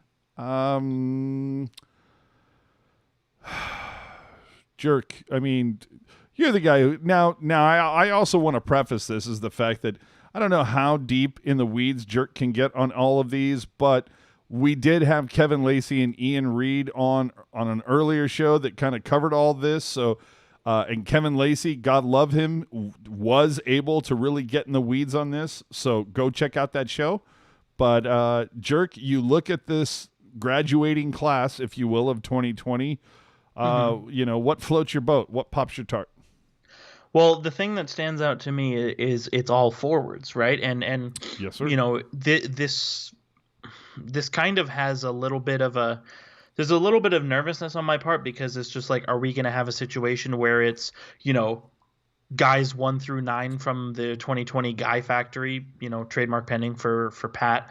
But, a lot of these guys that they picked up, they all are, especially in the later rounds, they're all sleeper pick guys. They're kind of slipped under the radar a little bit, but they could. Hasn't that been kind of like the Sharks, like what something like Kevin succeeded Lebanc, where it's like Kevin Lebanc was taken in the 6th round. Dude, Joe but Pavelski. The year after this draft year, he just explodes offensively, and it'll be. I think we'll see a couple of these guys do the same. Especially who I'm looking at is Linus Oberg, who at the time of this recording with Urebro in the Swedish Hockey League, 5 goals in 6 games. That's not one of their 10,000. Hold on, say it again. That is the league in Sweden, and he's scoring at a very good rate, I might say. So, like I said, pretty much all of these guys, they're all a smidge undersized from what quote unquote average is, but they all are really crafty offensively and have the potential to kind of be, I don't want to say boom or bust, but they could end up elevating to a higher status than what their draft position would dictate. Hold on. I just want to check something, everybody. Jerk, can you hear me? Of course. Okay. Who? Why? What happened? No. I dropped in, but it's fine. No, I want to just with all these forwards, but who are the defensemen right now that the Sharks have in the tank? And the reason why I ask this is because you've got what, Merkley, Knizhov, what's Pasnicek? What's his name? Pashnuk. Pashnuk. Okay, Pashnuk. Isn't there another one? No, John Leonard's a forward, right? It's right now. It's Pashnuk, Knizhov, Niazev, and Merkley. Okay, and the reason why I say this is because typically it takes maybe an extra year or two for defensemen to marinate, and so it makes me feel like they went all forward, hoping that maybe this whole group kind of comes together. You know what I mean? That's fair, yeah. They all kind of mature at the same level, or they all ripen at the time that you need them to. So, I think it could be fun, and especially if, like I said, 7 of 9 of them are right-handed, probably help. Hold on, what happened? Just another Randy G throwing it in here. Trust me, if Jerk couldn't hear AJ say something for more than that 5 seconds, he would notice. What? So that's where we are with the Sharks draft class. Again, Landy, Ian, Puck Guy, they broke that shit down 20 ways from Sunday. That is on our YouTube channel, so please, by all means, go check that out because they went hardcore. Let's move into what the Sharks have actually done, if we can. The Sharks did go out and get themselves Devin Dubnyk and Ryan Donato. Clearly throwing up the white flag to Arundel, saying, we enjoyed your time here, but it's time to move on. Dubnyk, was that the best, option for the Sharks to go for at this point in time when you consider how much of a, again, like I said earlier, goalie buffet that there was to be had? Did, Dubnyk's relationship with Nabokov, was that influenced here? Do you think they should have went somewhere else? What are you taking, Jerk? Well, that probably had a lot to do with it, I imagine. Something, too, to consider. So because Minnesota retained salary, Devin Dubnyk's cap hit with the Sharks is $2.166667 million. How many sixes in what do you there? got there? Numbers? AJ, you muted yourself. What? how many sixes? 2,166,667. That's a lot of sixes. He's the devil. Yeah, well, I was going to say, what do you got there? Numbers? But here's the thing. You look at all the unrestricted free agent goalies who have signed so far, and, Markstrom, Mike Smith, Thomas Greiss, Cam Talbot. I mean, there's a Henrik Lundqvist. There's a litany of them, as AJ likes to say. I've never said litany in my life, but go ahead. I know words. Aside from Mike Smith, who's kidding who? Who? He's the cheapest option. And in a time where the Sharks are trying to save every dollar they can on the cap, you need a cheap option. Now, I'm optimistic about this trade. I'm not going to say I'm in love with the trade because the Sharks didn't pay 31 overall as I stupidly said they would 2 weeks ago. But it's a good trade considering what they gave up. And if Dubnyk can get back to form while playing only 35 games as opposed to 65, it's a home run. But I think the big thing is just having him as the cheapest option, because even, AJ, your pick, Thomas Greiss, he signed for, I believe, $3.5 million. Yeah. And no, that's certainly too. I mean, I think you can deal with that for a year, but the fact that Greiss got 2 years, there's no way the Sharks wanted to do that. See, this is my whole thing is I'm a little surprised that this wasn't a 2-year deal so they could, again, everybody building for the Seattle draft. So I'm a little surprised that they didn't make it a 2-year deal and maybe make it, 1.9 for 2 years or something. But I still have the feeling that this is just a scotch of a bridge deal, if you will. Like, I think this is the Sharks trying to say, okay, this will give us a year to let Melnichuk marinate, or we'll see what we have on, in the pipes over this next year or so. And then that will afford us the opportunity to make a different decision after this. But we're using this as kind of a bridge to, a better tomorrow. Right, and I'm not going to sit here and say that Dubnyk is going to be just a really good goalie and he's going to bounce back to that Vezina form he had a few years ago. But I'm not going to sit here and say that he won't. You know what I mean? I mean, well, Roy Batty in the chat saying Dubnyk had a bad year because of his wife's medical problem. He will have a bounce back year with the Sharks and be a starter. I can see that. And look. My whole idea was, again, I said this before, I wanted Greiss, and Greiss, too expensive. Exactly. Price tag, a little too rich. So go with Dubnyk. Okay, fine. But I still wanted Greiss for essentially the same position that Dubnyk is going to take, is somebody who has experience, who can push Jones. We saw, if you go and look at the numbers that Jones posted, like that last month and a half, they were reminiscent of the 15-16 season. Like, he had a break. He had done some work with Nabby. He started to put things together, and maybe plus the team in front of him maybe kind of limited the high-danger chances. And so maybe all of that worked out. So let's see what next season is about. It should be a fun at the very least, it's going to be something fun to watch. Now, I'm going to ask you about Ryan Donato, Jerk. I like Ryan Donato. Again, I'm not going to sit here and tell you that he will for sure score 20 goals, but I will sit here and tell you that he could score 20 goals. I mean, as we talked about, was that 2 weeks ago, AJ, where we talked about with Shang, where, last year, as a fourth liner and a healthy scratch, he had 14 goals, all of which were even strength. That's the big key for me. And so, as you like to say that I like to say, a smart person would say if you put him on that second line and give him time on the power play and the penalty kill, honestly, he should get 20 goals, wake up, brush your teeth, score 20 goals. Yeah. And you give him some solid line mates like a Hurdle and a Meyer. Yeah, don't push him down to the bottom of the line with Marcus Foligno and whoever else Michael Haley. Minnesota. Yeah, it's I really think, again, I'm not going to tell you he will score 20 goals. I'm just here to tell you that he could. And I think he's kind of that, he's that perfect guy. You can slide him in with Hurdle, and then, depending on who you fancy as your second line right winger, either Meyer or Lebank, and I think that would be a very good line. All right, Vince G. It not only gives Melnichuk a full year, it sends a message to Jones that you have 1 year to unfuck yourself. Well, and that's the thing, dude. I would agree. Well, and dude, let's just play fantasy for a second. Get a goddamn microphone and join us, won't you? Let's play make believe for a second. What if Dubnyk has a really good year and outperforms Jones? You think Jones exposes sign Dubnyk to a 1 year extension and expose Jones? I mean, again, I'm not going to tell you that'll happen, but it's a possibility. Ooh, that's interesting.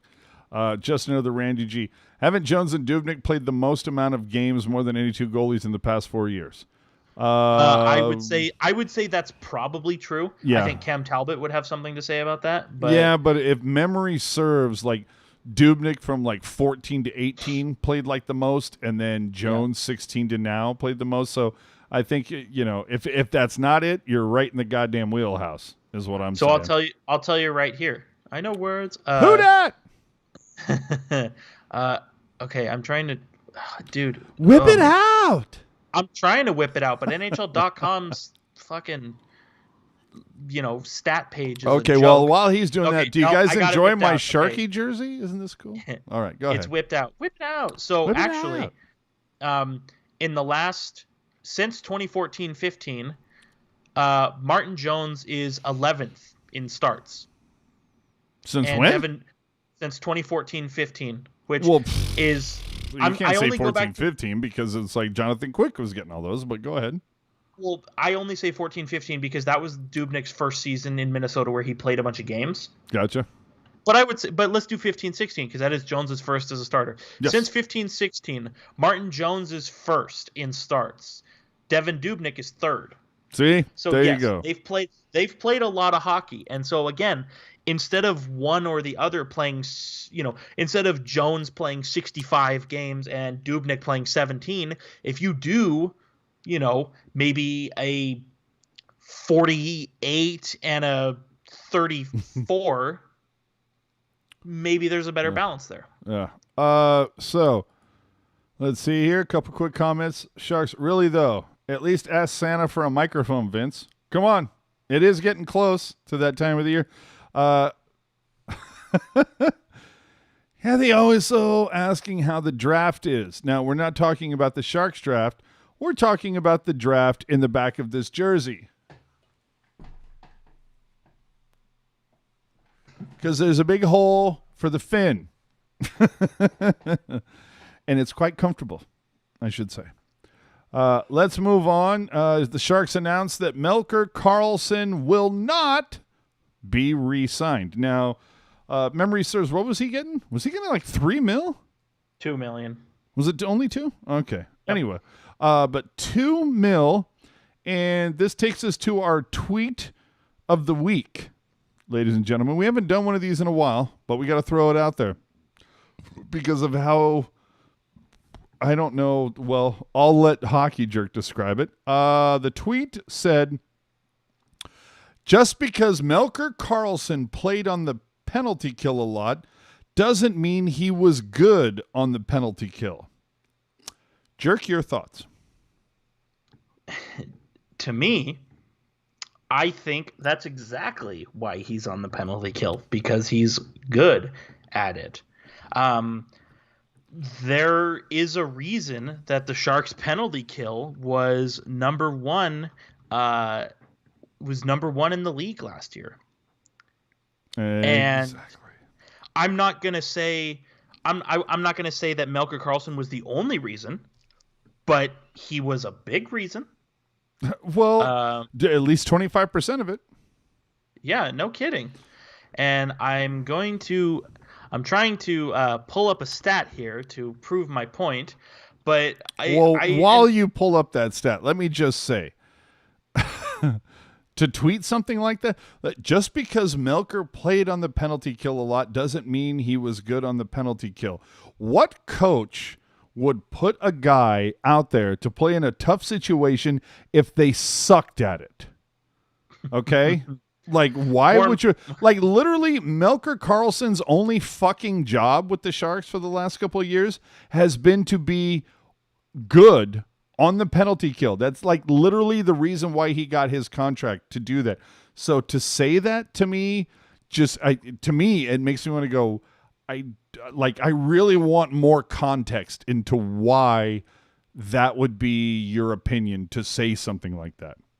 Like, I'm not going to sit here and burn you in effigy without knowing more context. I'm not going to sit here and go, wow, what a really fucking stupid hot take, blah, blah, blah, like so many people do on social media.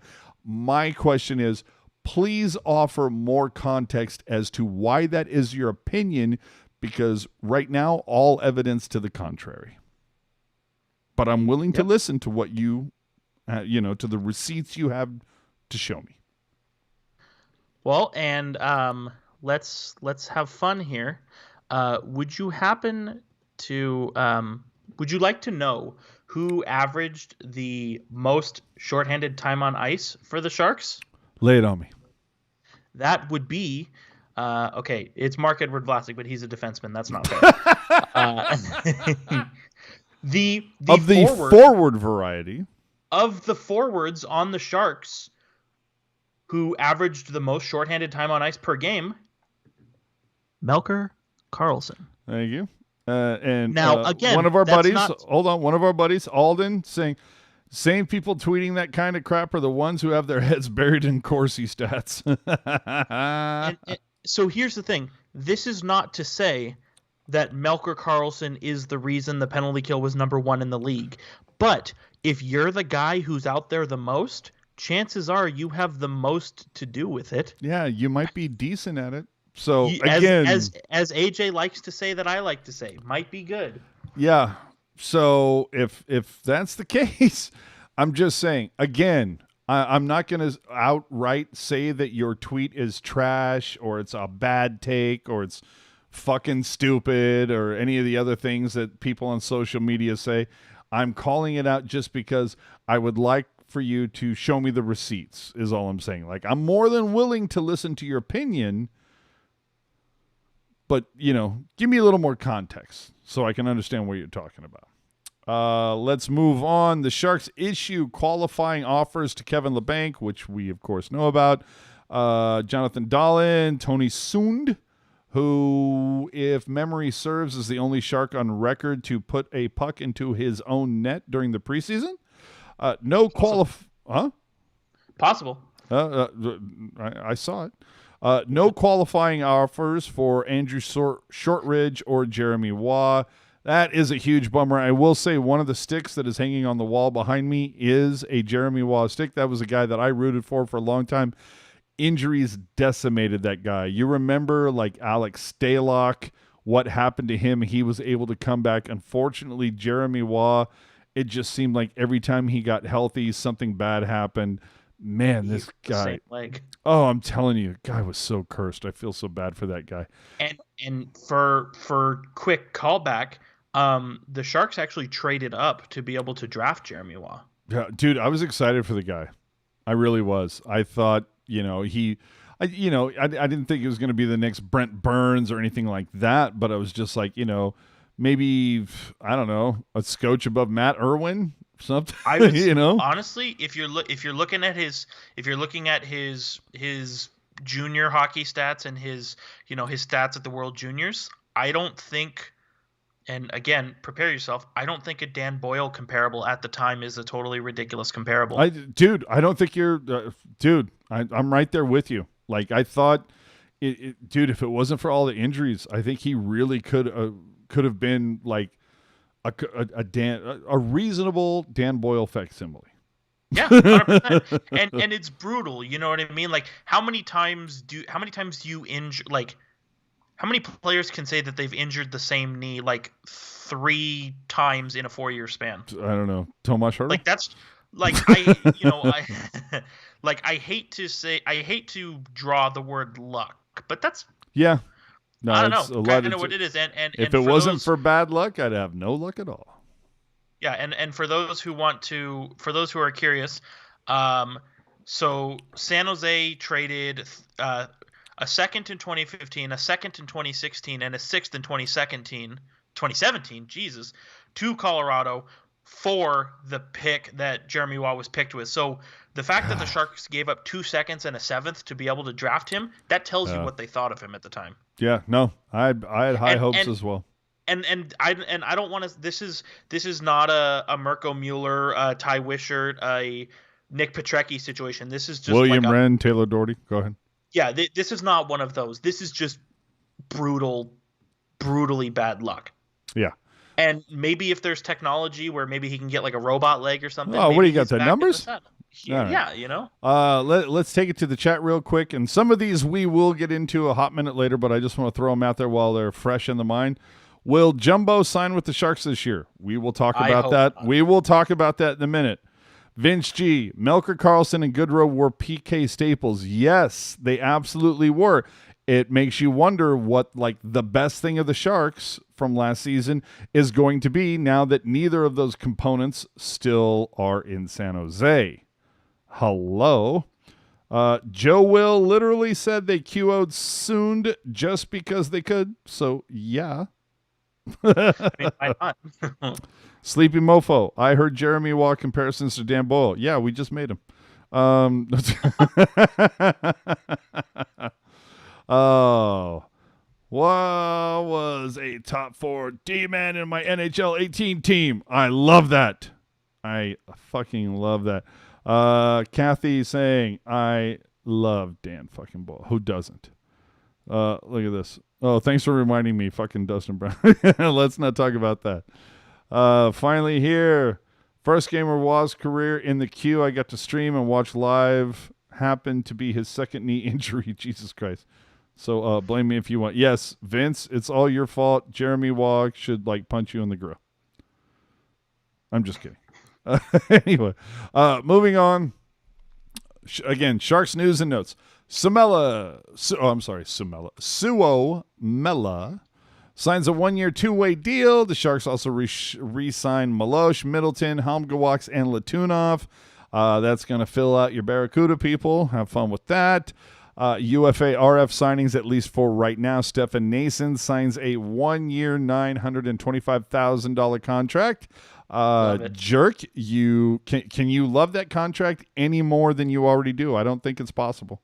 I don't think it's possible either. Yeah. I mean, you want guys. I think the only way you could love that more if you were able to already own a Noesen worn warm-up jersey. Dude, if I had the Noesen Uprising jersey, I would never buy another jersey. We need to talk to some people. But go ahead. Yeah. No, I think this is just it's a perfect signing. It's low dollars with the Sharks need, and Noesen is a proven commodity on the fourth line. Energy guy, and he fit in very well. How many times do you hear of a team signs a player and he doesn't mesh with the group? The Sharks, Erik Karlsson, Mikhail Boedker comes to my mind, but Noesen knows this group and fit in despite how little he's been here. I think if he had not re-signed, if whether he didn't want to come back or whether the Sharks didn't want to bring him back, I think it would have been an egregious error. So I'm glad that they got it done. I like it. As Vince says, Hakuna Matata, bitches. On the other end of the UFA RFA deal, Kevin Lebanc. Oh, this is where everybody was waiting for us to go. You know what? We got almost 50 people watching and only 17 thumbs up. Can we get some more thumbs up here? Because we're about to dive deep into the Kevin Lebanc signing. 4 years, or at the very least, if you don't want to give us a thumbs up, at least subscribe. Kevin Lebanc signs for 4 years at a 4.725 AAV. We now show the Sharks with a 2.99, basically $3 million left in cap. We spoke in an earlier show about this, so I'm going to throw this out to you, Jerk. 4 years, 4.725. Doug Wilson had to make this deal, and I'll tell you why. If he doesn't make this deal, he ends up getting a reputation around the NHL for not being a man of his word. That, of course, goes across the entire Sharks organization. Look, fact of the matter is, in our buddy Sheng Pang, who we talked to last week, it's on our YouTube channel, awesome guy, sanjosehockeynow.com. We talked to him, but he wrote today that there were, a couple people in the know that said, look, Kevin Lebanc does not sign that $1 million deal last year without having something like this in his back pocket. Now, whether Wilson and company want to agree or disagree or, confess or say, I can neither confirm nor deny those, whatever.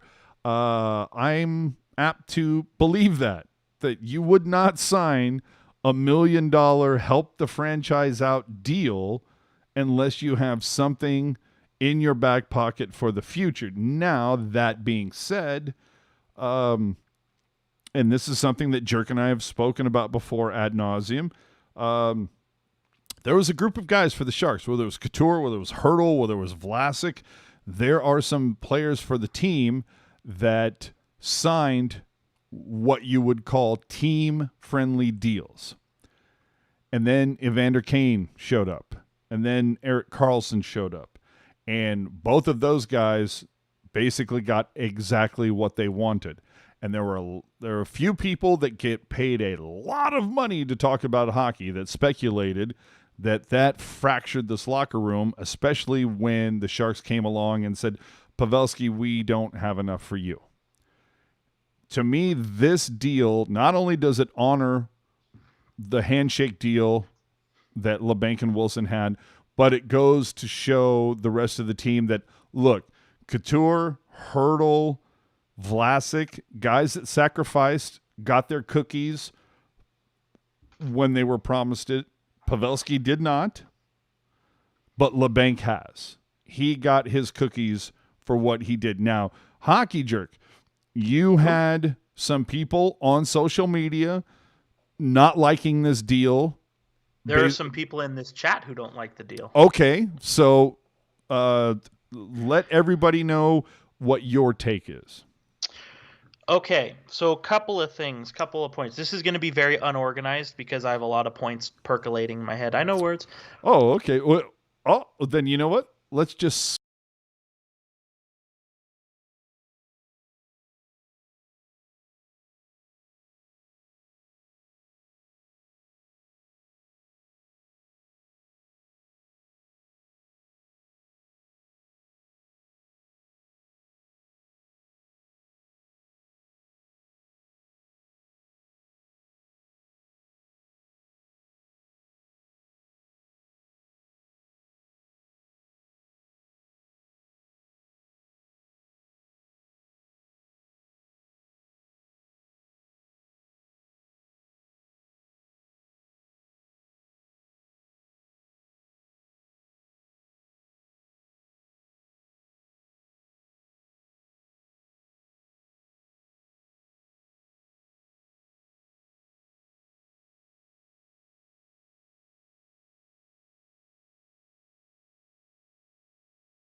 There's no audio from AJ because he's not talking. Dude, I'm listening to my jerk man make his point. They're saying, you know what, dude? I think I was muted when you had the graphic up. Oh, you know what? Oh, okay. That was my bad. Okay. That was okay. Excuse me. I was dicking around. So jerk, start again. I'm sorry. That was all right on me. As soon as I went to the wave thing, I forgot that it my blunder. So, okay, I'll just do the TLDR version. So basically, yes, Lebanc had a bad season last year. There's no denying that. He's dashed 33. But he was still he still had 33 points in 70 games, which I'm not going to say that's the greatest thing ever. But that's still good. And you also have to consider that the 2 years prior to that, 17-18 and 18-19, he had 96 points in 159 games. That is very good. Very good. And essentially, Wilson is paying for what could be. He's paying for what could be, but also a lot of people are going on Twitter and I hate to say it, a lot of people are in this YouTube chat right now and they're saying, oh, Labanc's never done anything to earn this contract. Those assholes. And And you know what? It's revisionist, and it's moving the goalposts, and it shows that you haven't really done your research. Calling out the chatters. I love it. I love it. You can't. I'm sorry. It's very frustrating because it's like there. And again, not going to name names, but there are a lot of people who are just pretending like 17-18 and 18-19 never happened. And so with that, I just want to remind everybody, if you'd like to donate to the on the super chat. But do you know what I'm saying? No, I'm not there. Oh, here, hold on. Let's hit a few comments. Denver Doyle. I'll repeat. Who was DW bidding against for Lebank? Was another team going to offer sheet him way too much? What do you say to that? No team was going to offer sheet him. But again, the reason why players get raises on Al Martinet, you're wrong. It's not that 1/3 period. Players get raises because they earn them. And yes, everybody, you can point to last season and say it was bad, and you're 1,000% right. But if you're not looking at the previous 2 seasons, you're just ignoring the facts. All right. And again, my blunder about the microphone. You can't see it. I'm pointing at you, but you can't see it. Who? Also, you. Me? What did I do? No, I'm just trying to get your attention. You also have to consider, after putting up 96 points in 159 games, he took a haircut to make the salary cap work out. If Doug Wilson does not honor that, then he is a shitty GM and he should be fired. Oof. Man. And also, it could have been a lot worse, because in 2019, when Lebanc was coming off his 56-point season, a lot of teams were saying, 5 times 5.5. That would have been ridiculous. Alec Vincent saying you're paying almost $5 million for a potential. Oops. So let me go back. Potential 60-point player who can't play defense at all. Here's Hockey Jerk to tell you 5 other players that can't play defense at all that get the same amount of money. Well, I'm inclined to point at Deuce's Shoeless here. Not really fair to use last season as a benchmark when the entire team was bad. Very true. I said it about Erik Karlsson and Couture and Hurdle and Meyer and Kane and Lebanc and Brent Burns. If what they did last year is a bad year, then their good years must really be good. I know. And sure, if Lebanc tops out at a 40-point player, then absolutely give me a call and let me know that I was wrong. But there is so much offensive talent that you cannot just say, fuck it, we're going to give it up. The dude is 24 years old and has all the offensive skill in the world. You can teach the things that he lacks. All right, jerk. Jerk. Bring it down. No, Bring it hold down. on. I'm almost done. Christ. I'm almost done. It is just okay. But Al Martinet, yes, he took a prove me contract and failed. But are we just ignoring the 2 years before that? You have to look at the sum of everything. You have to look at everything. Are you done? I just want to say, if it's bad, then sure, let me know. But until it is shown to be bad, I don't want to hear it, because there's more good than bad. Fuck, man! I thought I was the only one who going off on rants. I'm All right. just saying, it's just ridiculous because dude, and again, I feel your passion here, because I'm the same way about other things. And I'm but saying, go ahead. This doesn't, and I want to say here, what I'm about to say does not apply to people in this YouTube chat, because the people who are listening to this right now actually know what the hell they're talking about. But the people who go on Facebook don't know and post about it. They don't know what the hell they're talking about. It's always, dude. There's always something to be upset about. If the Sharks let Lebanc go for nothing, I guarantee you those same people are saying, "How are we letting Lebanc go? Remember when he scored 56 points?" All right. I'm just saying you can't. I'm just saying it's bad business to just let a player that skilled and that young go for nothing. I am in complete agreement with you. And I'm sorry if anybody's offended. I'm sorry. Oh, if you're offended, stop watching. But I wanted to get to some comments because I wanted to feed the fire. What do you got there? Comments? Yeah, Vince G. It's a forecasting deal with interest for asking Lebanc to basically throw away an RFA year with arbitration, which is worth its weight in gold for a player. Yeah. Exactly. Jerry F. If Lebank underperforms this year, he can be exposed to Seattle. Face it, unless Seattle is smoking crack, boom, they are not going to take on the Jones or Vlasic contracts. Well, as far as I know, Vlasic, that can't be exposed. So unless they ask for his permission. That's true. Denver Doyle, good point, Jerk, but you have to look at the overall situation. We don't have free. Okay, Doyle, you lost me on the penmanship. I think he's trying to say we don't have any money. We don't have any money to pick up another free agent. Okay, you lost me on the penmanship there. And to that, I would say, I mean, just another Randy G. Lebanc has worked really hard to improve in his own end, and it's shown. Is he a Selke winner? No. Has he worked hard and gotten better? 100% yes. And also, like, and I've seen a lot of, like, it's where the Sharks are right now. You know, the Sharks. Thank you, Rob. The Sharks have hitched their wagon to Burns and Erik Karlsson and Couture and Kane and all the guys. You know, when you've hitched your wagon, when you've put most of your money into a smallish core, you need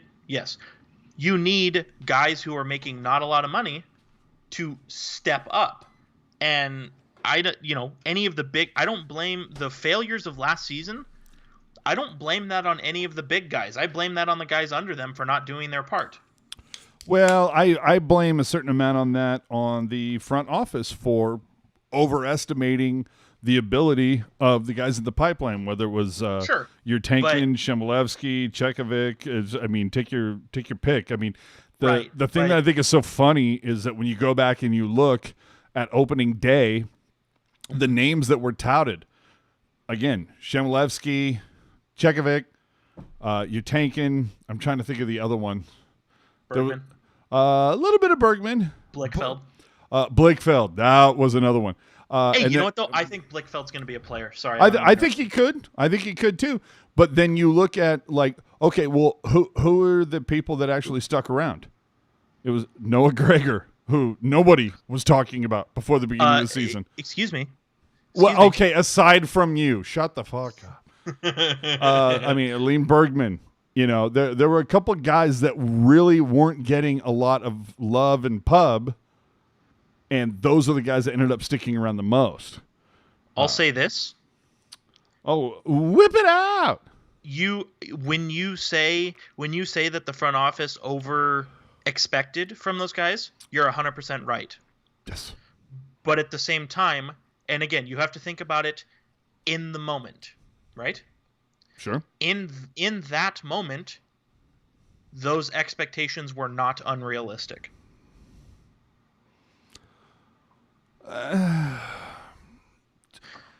Not for that many guys.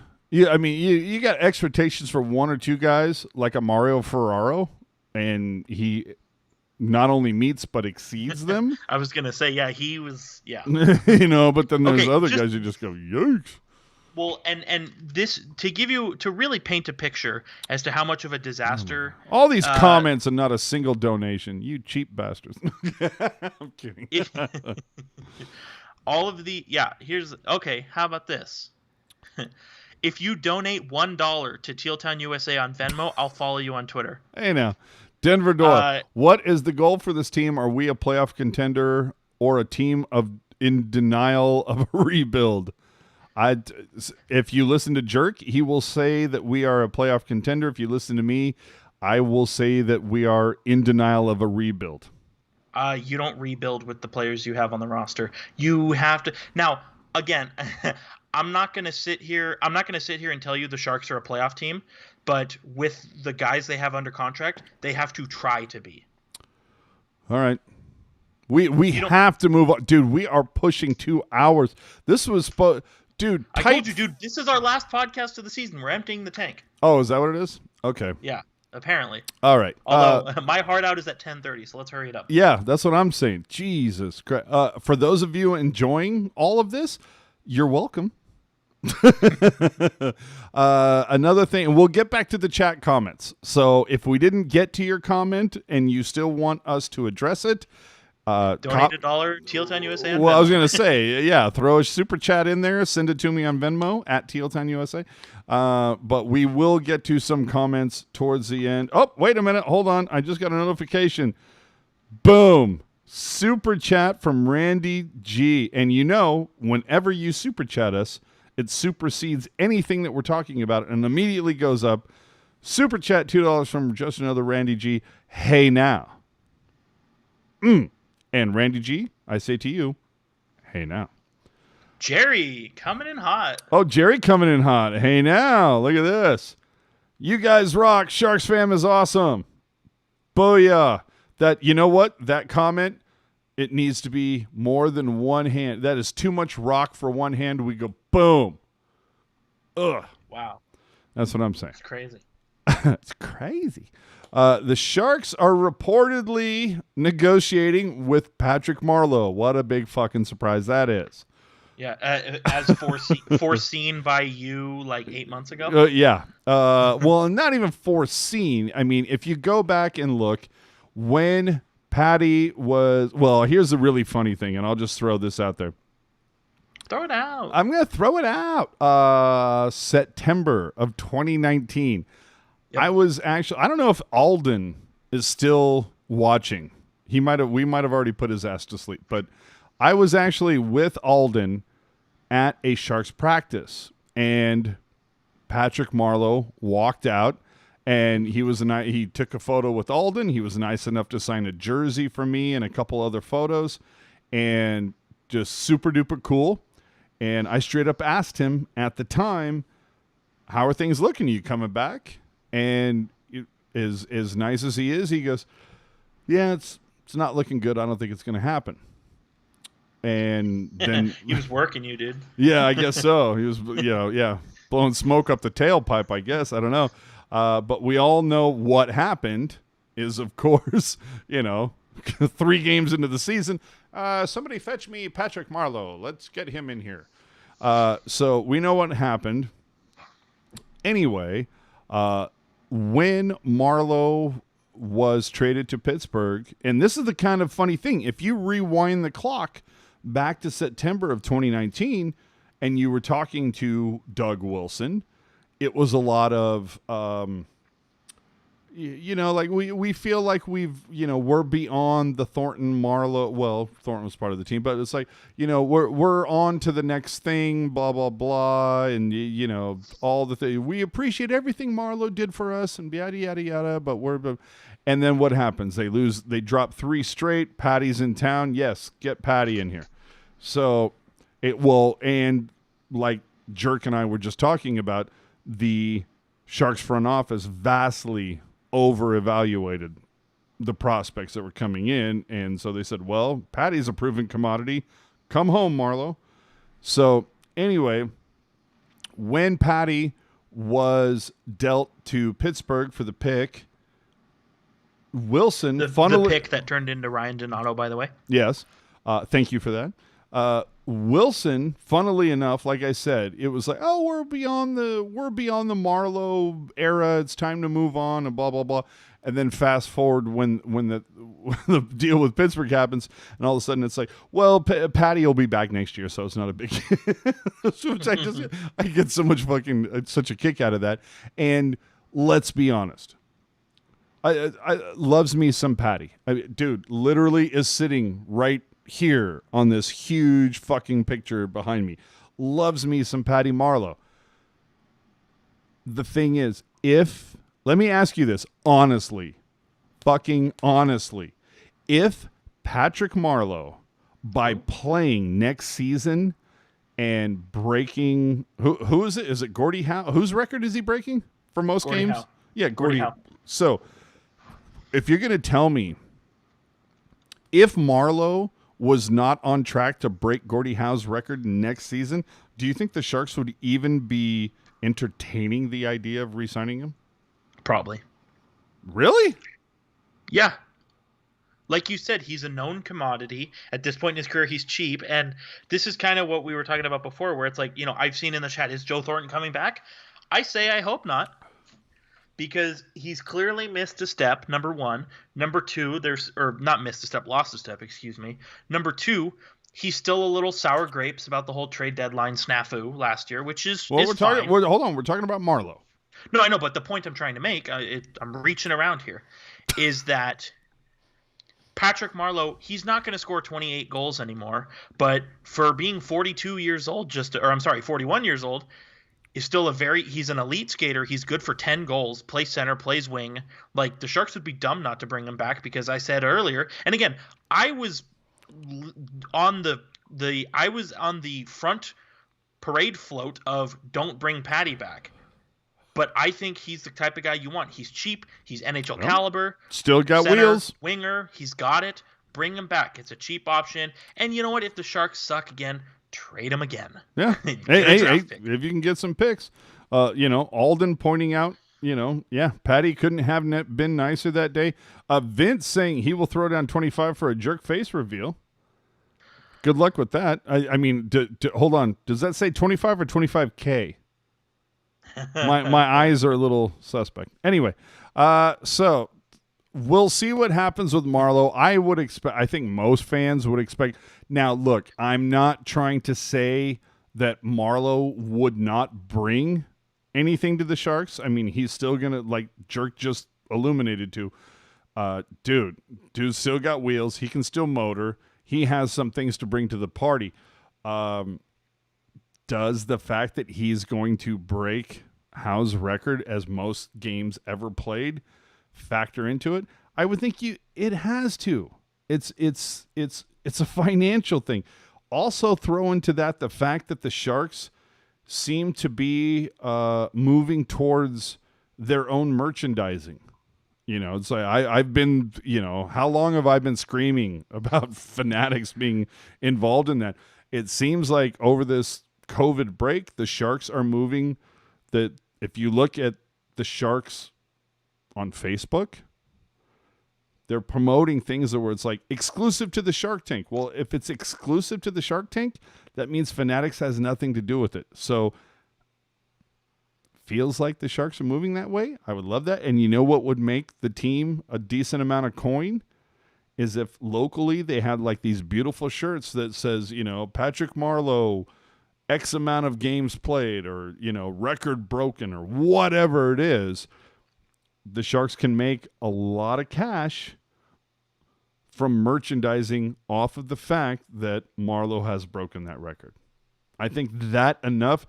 Honestly, to be quite honest with you, that's a pretty significant fucking record. And I almost feel like the profit from the merchandising would pay for his contract. You know what I mean? It should also be said, too, that, the whole Marleau coming back thing, at this point, it's not so much of like a will he, won't he kind of thing. Pagnotta, David Pagnotta, the fourth period, said on Saturday that they were close, and he was saying somewhere between 900K and $1 million for Patrick Marleau, which I think is absolutely fair. Just like Rizzo is saying in the chat, let's say I saw somebody else said if Marleau is viable to the lineup, they're not going to the playoffs. I disagree, because I think if you have Marleau on your third or fourth line, and let's say he puts up 10 goals, 15 assists for making less than $1 million, I think you got to take that every day. Dude, I'm going to say this right now. You know how you work out this Marleau contract? Baseline minimum. What's baseline minimum for a veteran his age? 700K? 700K. Baseline minimum. 700K, you cut him in for 10% of the shirt, pucks, hats percentage sales. You could even do, if the Sharks even wanted to save money. And again, I don't think this will happen, because it sounds like it's going to be 900,000 to $1 million for Marleau, but let's just say sign Marleau to 700K league minimum, and you can do veteran bonuses. Every 5 goals he scores, that's an extra 50,000, or every 10 games he plays, that's a 50,000. You could do veteran. That's what I'm saying, dude. And for those of you who don't know, I think we literally have 3 of these left, size large. If you're interested, we're all doing all this talk about Marlowe, but there's also some talk about Jumbo. I literally think we have 3 of these left. Hey, now, win it for Jumbo with the Teal Town logo all in there, beautifully designed by one Eric Cura at PuckGuy14. Isn't that awesome? This beautiful shirt. It's gorgeous. We don't have these on our website because this was a very limited run that we did. And I'm pretty sure there's like this. I might have 2 more, and I think they're all size large. AJ, the people aren't gonna understand how important that is that you have that until you give it a descriptor like you're on the Holiday Shopping Network or something. Oh, I'm sorry, I didn't have my little my. I would lower say, third. and I there's somebody in this now. there's somebody in this chat who I think would appreciate it. I'm not going to say who they are, but would you say that shirt is rare exclusive? Rare exclusive. I would say it's Chef's Kiss. How are you? Hey now. But anyway, yeah. Win it for Jumbo shirt. Literally, I think there's like 2 of these, maybe 3 of these left. I think they're all size large. If you're interested, the only thing I can say is slide into, or just, you don't have to slide to my DMs. Just tweet me directly at AJ_strong and say, hey, dude, win it for Jumbo shirt. Let me know, and I'll get back to you. Okay. No, not even going to bid. See, now Kathy is so nice. Are we bidding on this? No, not even bidding. I'm not trying to raise the price on anybody. I'm going to exact price that we charge everybody else. And if you go right now, I'm even logging on tealtownusa.com. If you go to the far right button, it says swag shop, and that has our Teal Town shirts. Now, right now, we're sold out. Thanks to all of you, we only have a couple shirts left, but you will see if you go and look at that, you hit the edit, $25. That's all it is.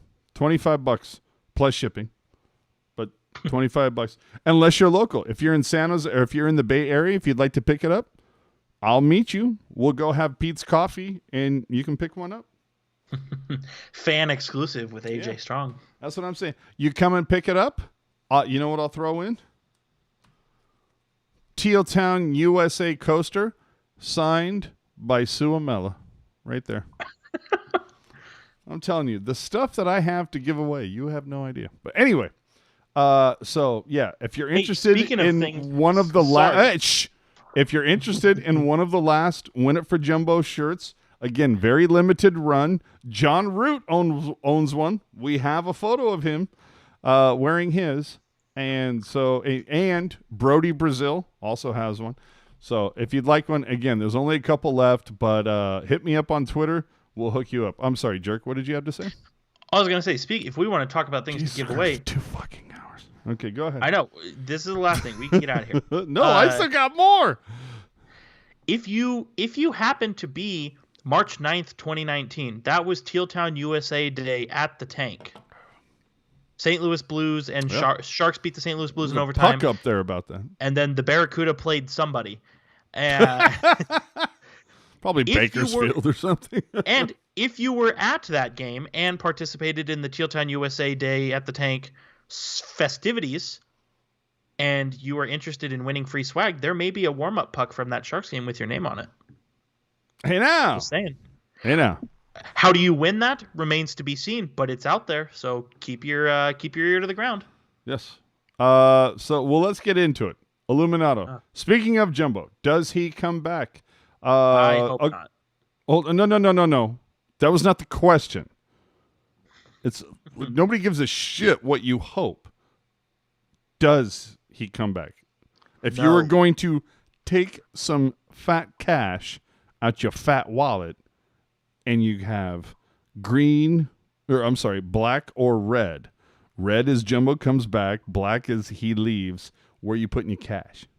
Black. You're saying Jumbo is not here next season? Yep.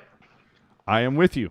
I will double down on your bet. I feel that Jumbo, for as much time as he spent as a Shark, I just get this weird feeling about Jumbo.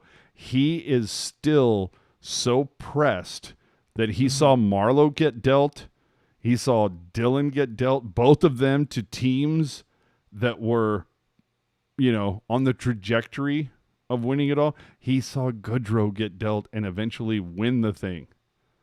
I think Jumbo, unless 30 other teams in the NHL are like, no, Jumbo, 42 years old, rebuilt knees, but we love you, but no, your time is done.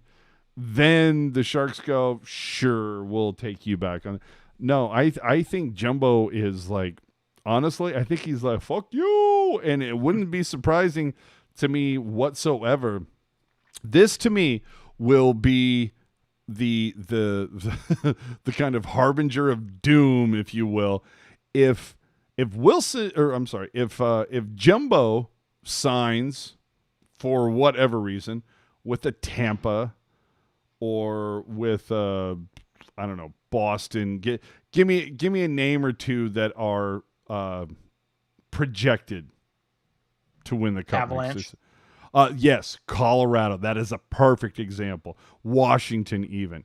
If Jumbo signs with any of them, maybe the Islanders. If Jumbo signs with any of them, I think it's Jumbo chasing a cup. If Jumbo signs with Vegas for the bare minimum, I still think it's chasing a cup. If he does that. I think it's both chasing a cup and, hi Doug, how are you? I honestly think that. Mm-hmm. When maybe when you think about all the times that that question has been broached to him, where he's like, hey guys, I'm a Shark. I think for him to sign to the mortal enemy, whew. Anyway, so that's where we're at there. Let's move on. Brendan Dillon signs an extension with the Washington Capitals. Good for him. Justin Braun extends with the Philadelphia Flyers. That's awesome. Colin Blackwell, Anthony Greco, Johnny Brodzinski signed with the Rangers. We mentioned that earlier. When you sign that many minor leaguers from the Sharks, that can only mean that Aaron Dell is next. Google. This is something that I've been meaning to talk about for a little bit, a hot minute. Google, ladies and gentlemen, has unveiled even more plans for their massive development in the downtown San Jose area. If you look at this, it's pretty fucking hard to find some fucking parking. If you want to drive to the game, I'm not discounting anybody who takes mass transit. If you want to take light rail or Caltrain or what have you, that's good on you. That's awesome. One less car on the freeway is one less that I have to deal with. But let's be honest here. I mean, this isn't all about the Sharks, people. There are concerts held here. There are a variety of activities that are held here in a pre-COVID world and what we hope will soon to be a post-COVID world. Either way, you want 17,000 and blah, blah, blah to show up to whatever event. Where the hell do you want them to park? Okay? Now, and this is something that I have screamed and bitched and complained about when it comes to Sam Liccardo being the mayor of San Jose, who seems to want every lane to be a fucking bike lane and, fuck parking. It seems like Sam Liccardo's huge, you know how every big city has a tourism slogan?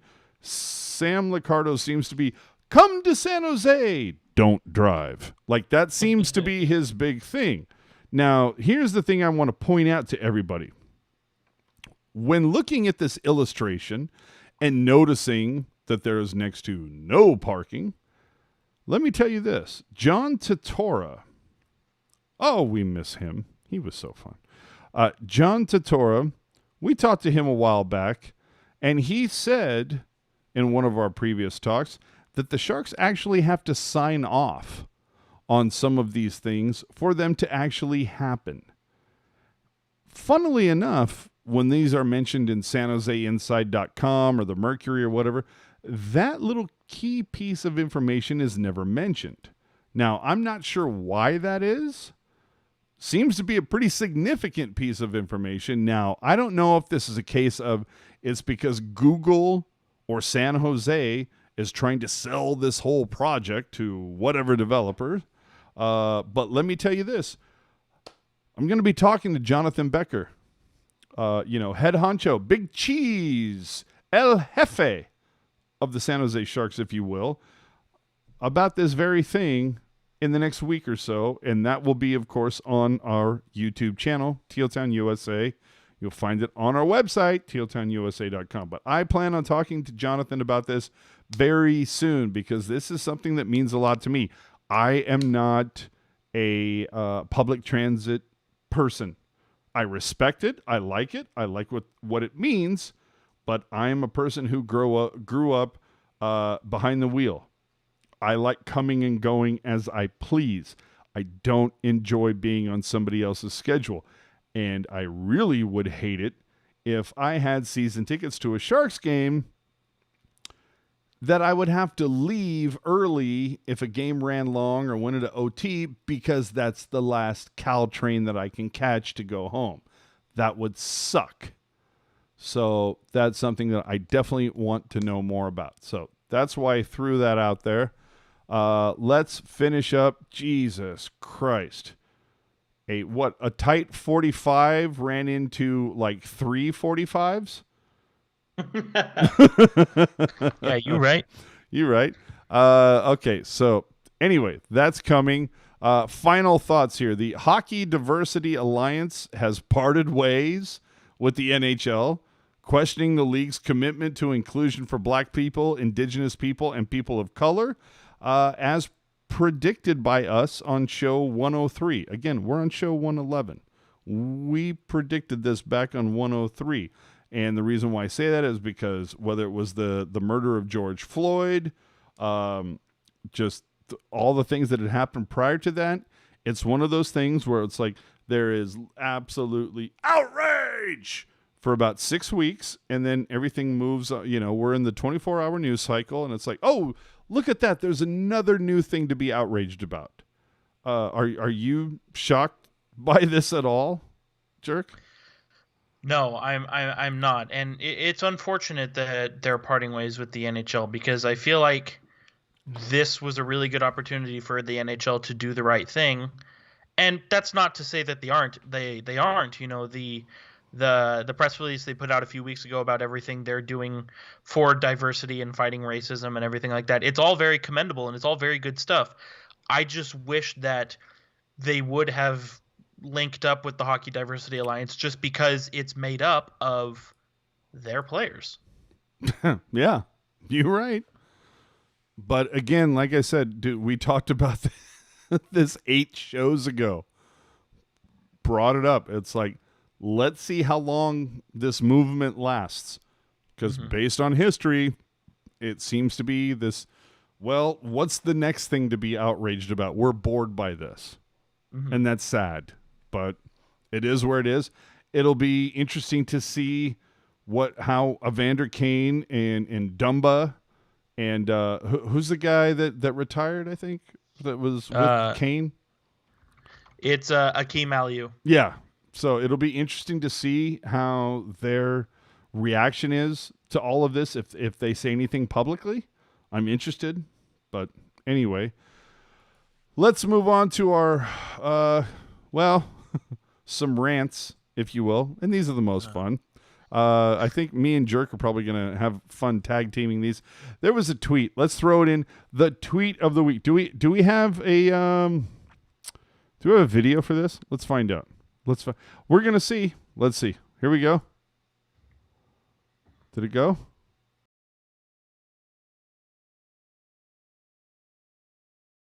Oh, I'm so upset. Oh, here we go. Well, this is close enough. Boom. You're muted. Really good. You know what? I got to fix all these. Hold on. There you go. Instead of tweet of the week, it's play of the week. All right. But join us on social media. Anyway, so tweet of the week. Here we go. Okay. Say it. I'm saying it. There was a tweet. Now, I'm going to throw this to the beautiful 40 some odd people that are currently watching us live right now, and we very much appreciate you. I want to throw this out to you as well, so please be at the ready on your keyboard. But I'm going to ask this question to Jerk. There was a tweet that came out just after it was put out there into the public realm that Melker Karlsson would not be afforded an opportunity to continue with the Sharks. And this tweet said, just because Melker Karlsson played on the PK a lot doesn't mean he's good on the PK. I don't mean to interrupt you. Did we already cover that in this show? No. Are you sure? Because I feel like we did. No, this was before we went on. Man, this has been a long show. That's what I'm saying, dude. Know. We're at 2.5 hours. I feel like, chat, did we talk about Melker Karlsson already? Continue. Not with this tweet. Not with this tweet. Okay. We talked about Melker not being on the team anymore. But it's just that somebody tweeted that just because Melker played on the PK a lot doesn't mean he's good on the PK. Now, I'm going to broach this to everybody listening right now. The last time I looked, if you suck at a part, like if you've ever been on a team that has a coach, if you play read the chat.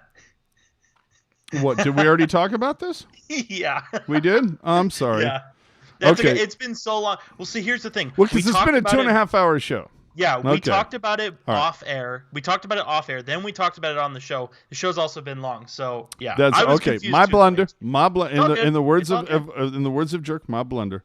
It's all good. Either way, horrible fucking take. Point still stands though. Yeah, it still stands. Okay. A couple other things. About the tweet. No, we're getting to that. Here's my rant about uneducated fans. Oh boy. Now look, I understand, dude. I was right there with you at one point. Like, I didn't, I'd see some piece of information about the Sharks that would be put out on some ESPN or NHL.com, and I'd be, oh my god, what the fuck are they doing? Or like, I don't get this or whatever. And like, okay, here's a perfect example. Hey, when I started watching the Sharks, they wore whites at home, and now they wear teal. What's that about? Now, I'm using that as an example of a question that would be very easy to put on Google, and it would be very easy to return an answer to say, well, at this point in time, it was 2004, if I remember correctly. Yes, you're right. Yes, 2004. There was a lockout, and part of that lockout, blah blah blah. They switched this and yada yada yada.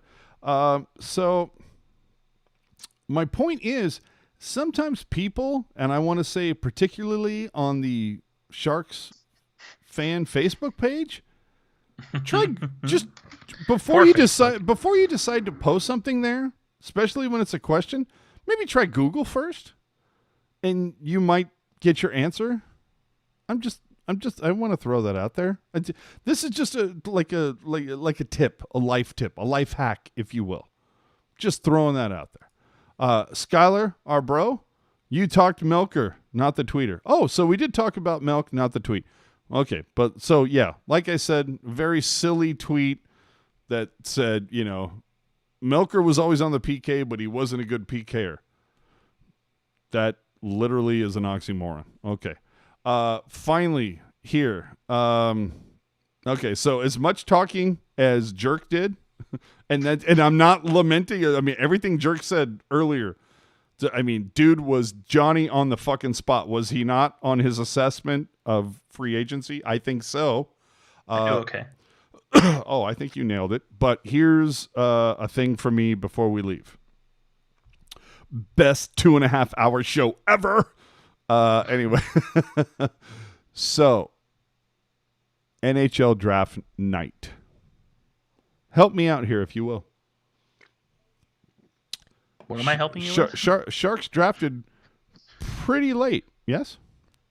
Yeah, they drafted last. Okay. Hold on. Skylar, name names, you coward. Again, if you donate to the super chat, your comment automatically gets on. What names are you asking about? But we'll get to that. I think he's naming the people who ask dumb questions on Facebook.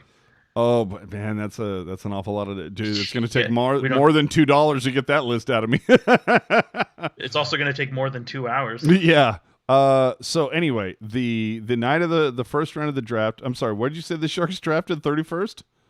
31st out of 31st. Yeah, because Tampa won the. Okay, then.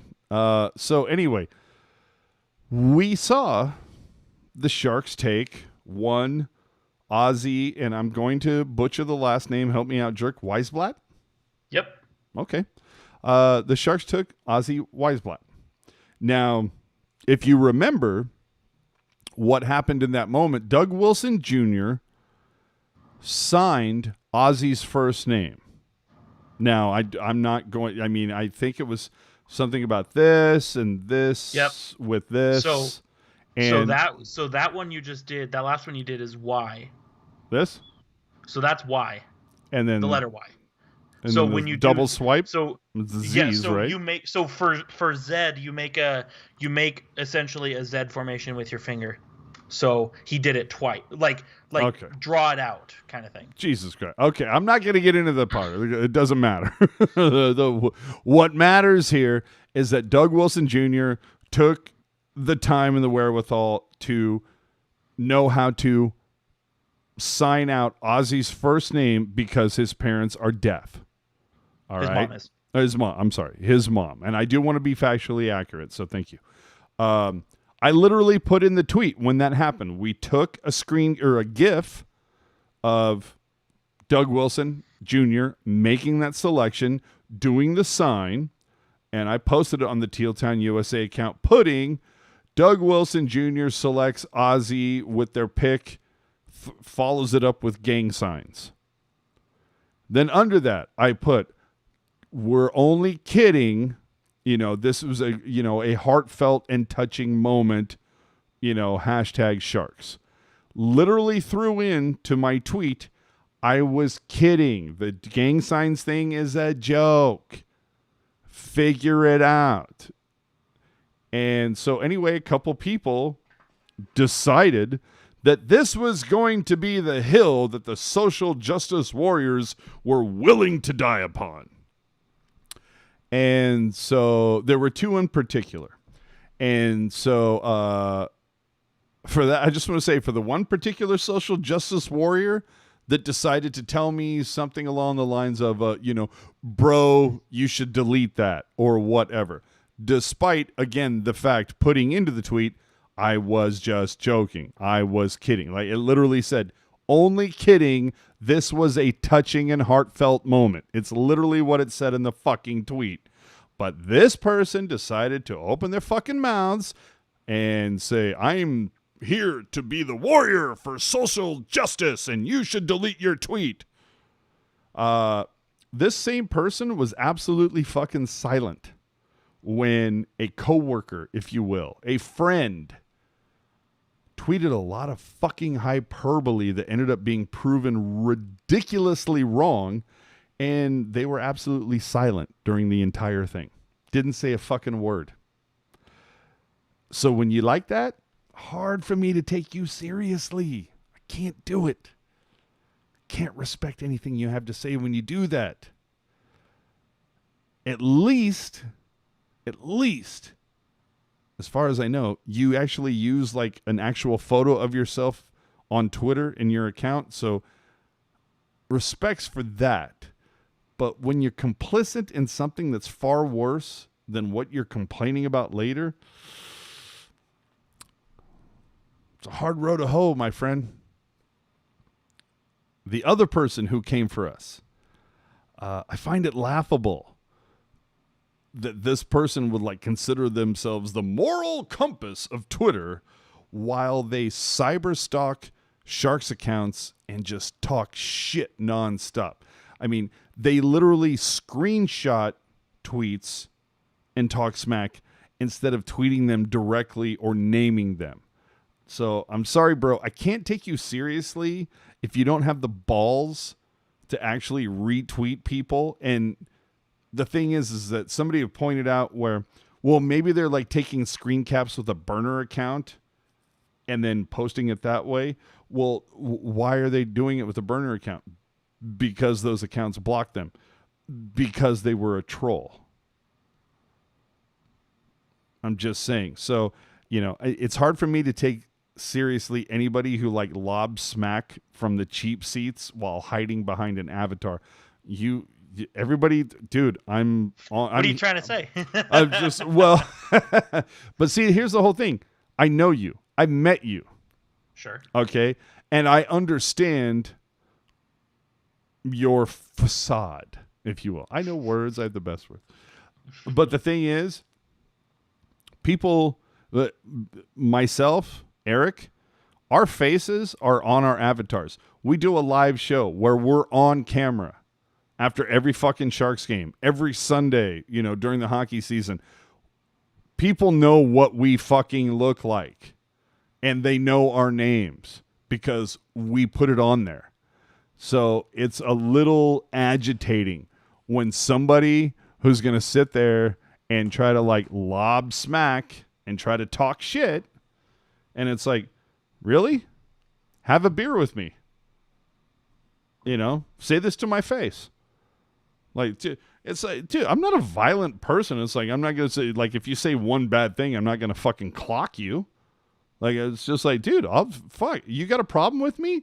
Hey, meet me at, up on, what is it? Fieldwork, whatever the hell that thing is, that bar that's, or the tap room that's above Whole Foods next to the tank. Mm-hmm. Dude, you got a problem with me? Fuck, dude. Maybe I'll buy you a beer. Explain it to me. I got no... Dude, we're all just sitting here talking about hockey, dude. Don't take it so fucking seriously.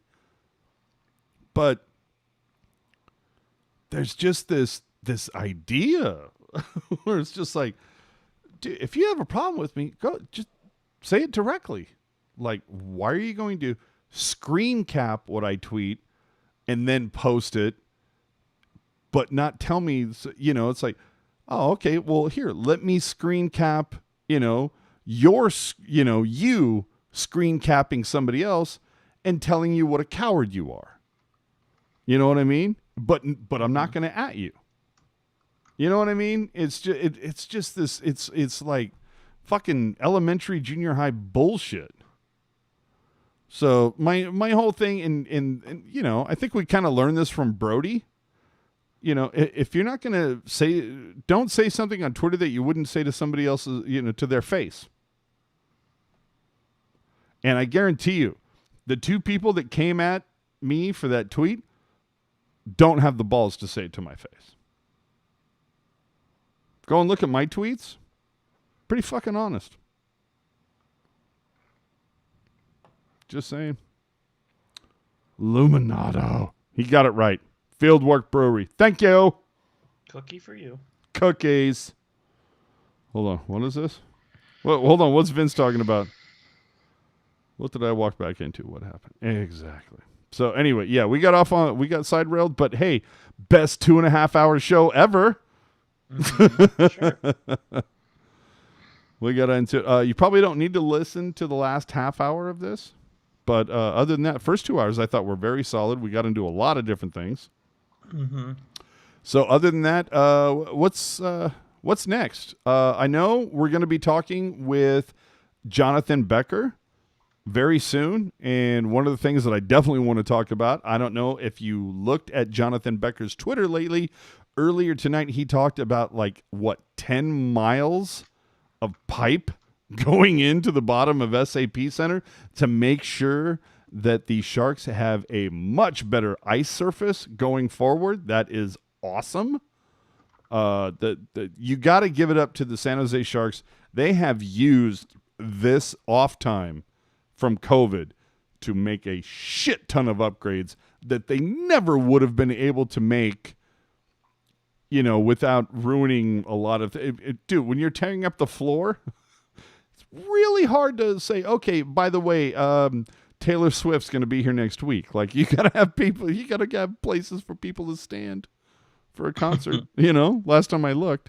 So kudos, stick touch to the Sharks for taking advantage of all this downtime and just making significant upgrades to the Shark Tank. We'll be talking to Jonathan Becker about that soon enough. We're also hoping to get in touch with another Sharks alumni, if you remember correctly. Talked to Dan Boyle about a month ago. That was super duper fun. Like probably my favorite defenseman of all time for the Sharks. So there was that. And I think that's probably it. Jerk, I just want to know, based on where we're at right now, 10:30 Sunday night, biggest loser in free agency. Oh, Jesus. And here's the thing. You can't say like a New York Islanders or a Philadelphia. You can't say anybody who like stood pat. I need to be I want to hear like somebody who like made moves and literally made their team worse. And is Ottawa even an option here? I might want to say no, but go ahead. Made moves and made their team worse. Yeah. Oh, jeez. Arizona. Well, but Arizona didn't. Like, Arizona's not worse because of those moves. All right. Vancouver? I don't know, that's hard to say because Vancouver? Pretty much, but even then, like Vancouver's not worse because of moves they made. They're worse because of moves they didn't make. Columbus? I mean, you could make the argument, why did you clear a decision? Why did you clear out $12 million in space if you weren't Alexander going to sign Pietrangelo? Paul or Petro? Now, granted, we have to understand too, half of TSN's top 10 available free agents are still available. You're right. Petro, Toffoli, Dadonov, Hoffman. Like that being said, we'll see you next Sunday night. Oh, God. Do we ever get our summer break back? Fucking A. So who's your worst right now as we stand? I don't know because there's no team that made a dumb signing, I don't think. I mean, I think if you just want pick me to one. Florida. If you want me to point out a sus sign, Dallas, the contract Dallas gave to Radek Faksa is sus. Yikes. Oh, but I don't think that makes them better. Skylar says Minnesota. Minnesota got rid of Dubnyk and got Cam Talbot. That's probably what I would go with, honestly. Dude, fucking stellar move, Skylar. Nice pull. Okay. But like I said, this contract that Dallas gave Radek Faksa, I don't get it. You right. Okay. Best so far.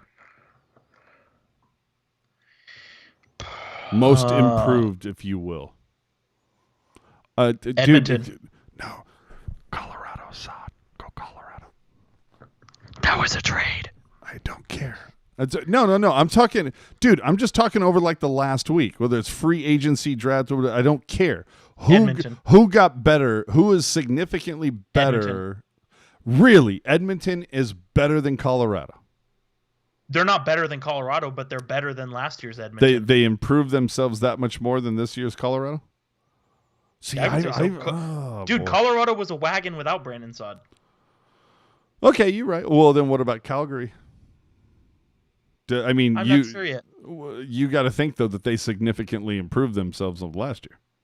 Goaltending, yes, but I don't know. Well, yeah, but wasn't that their fucking, Achilles heel?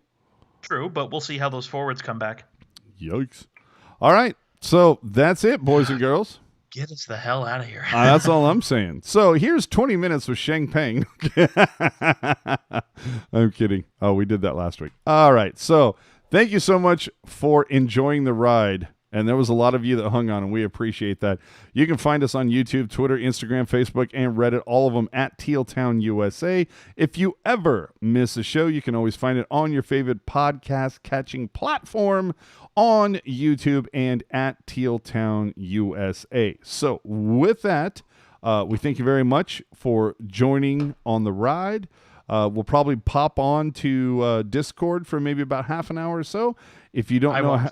Well, I might. Well, then okay, maybe Discord tomorrow during Monday Night Football. I don't know.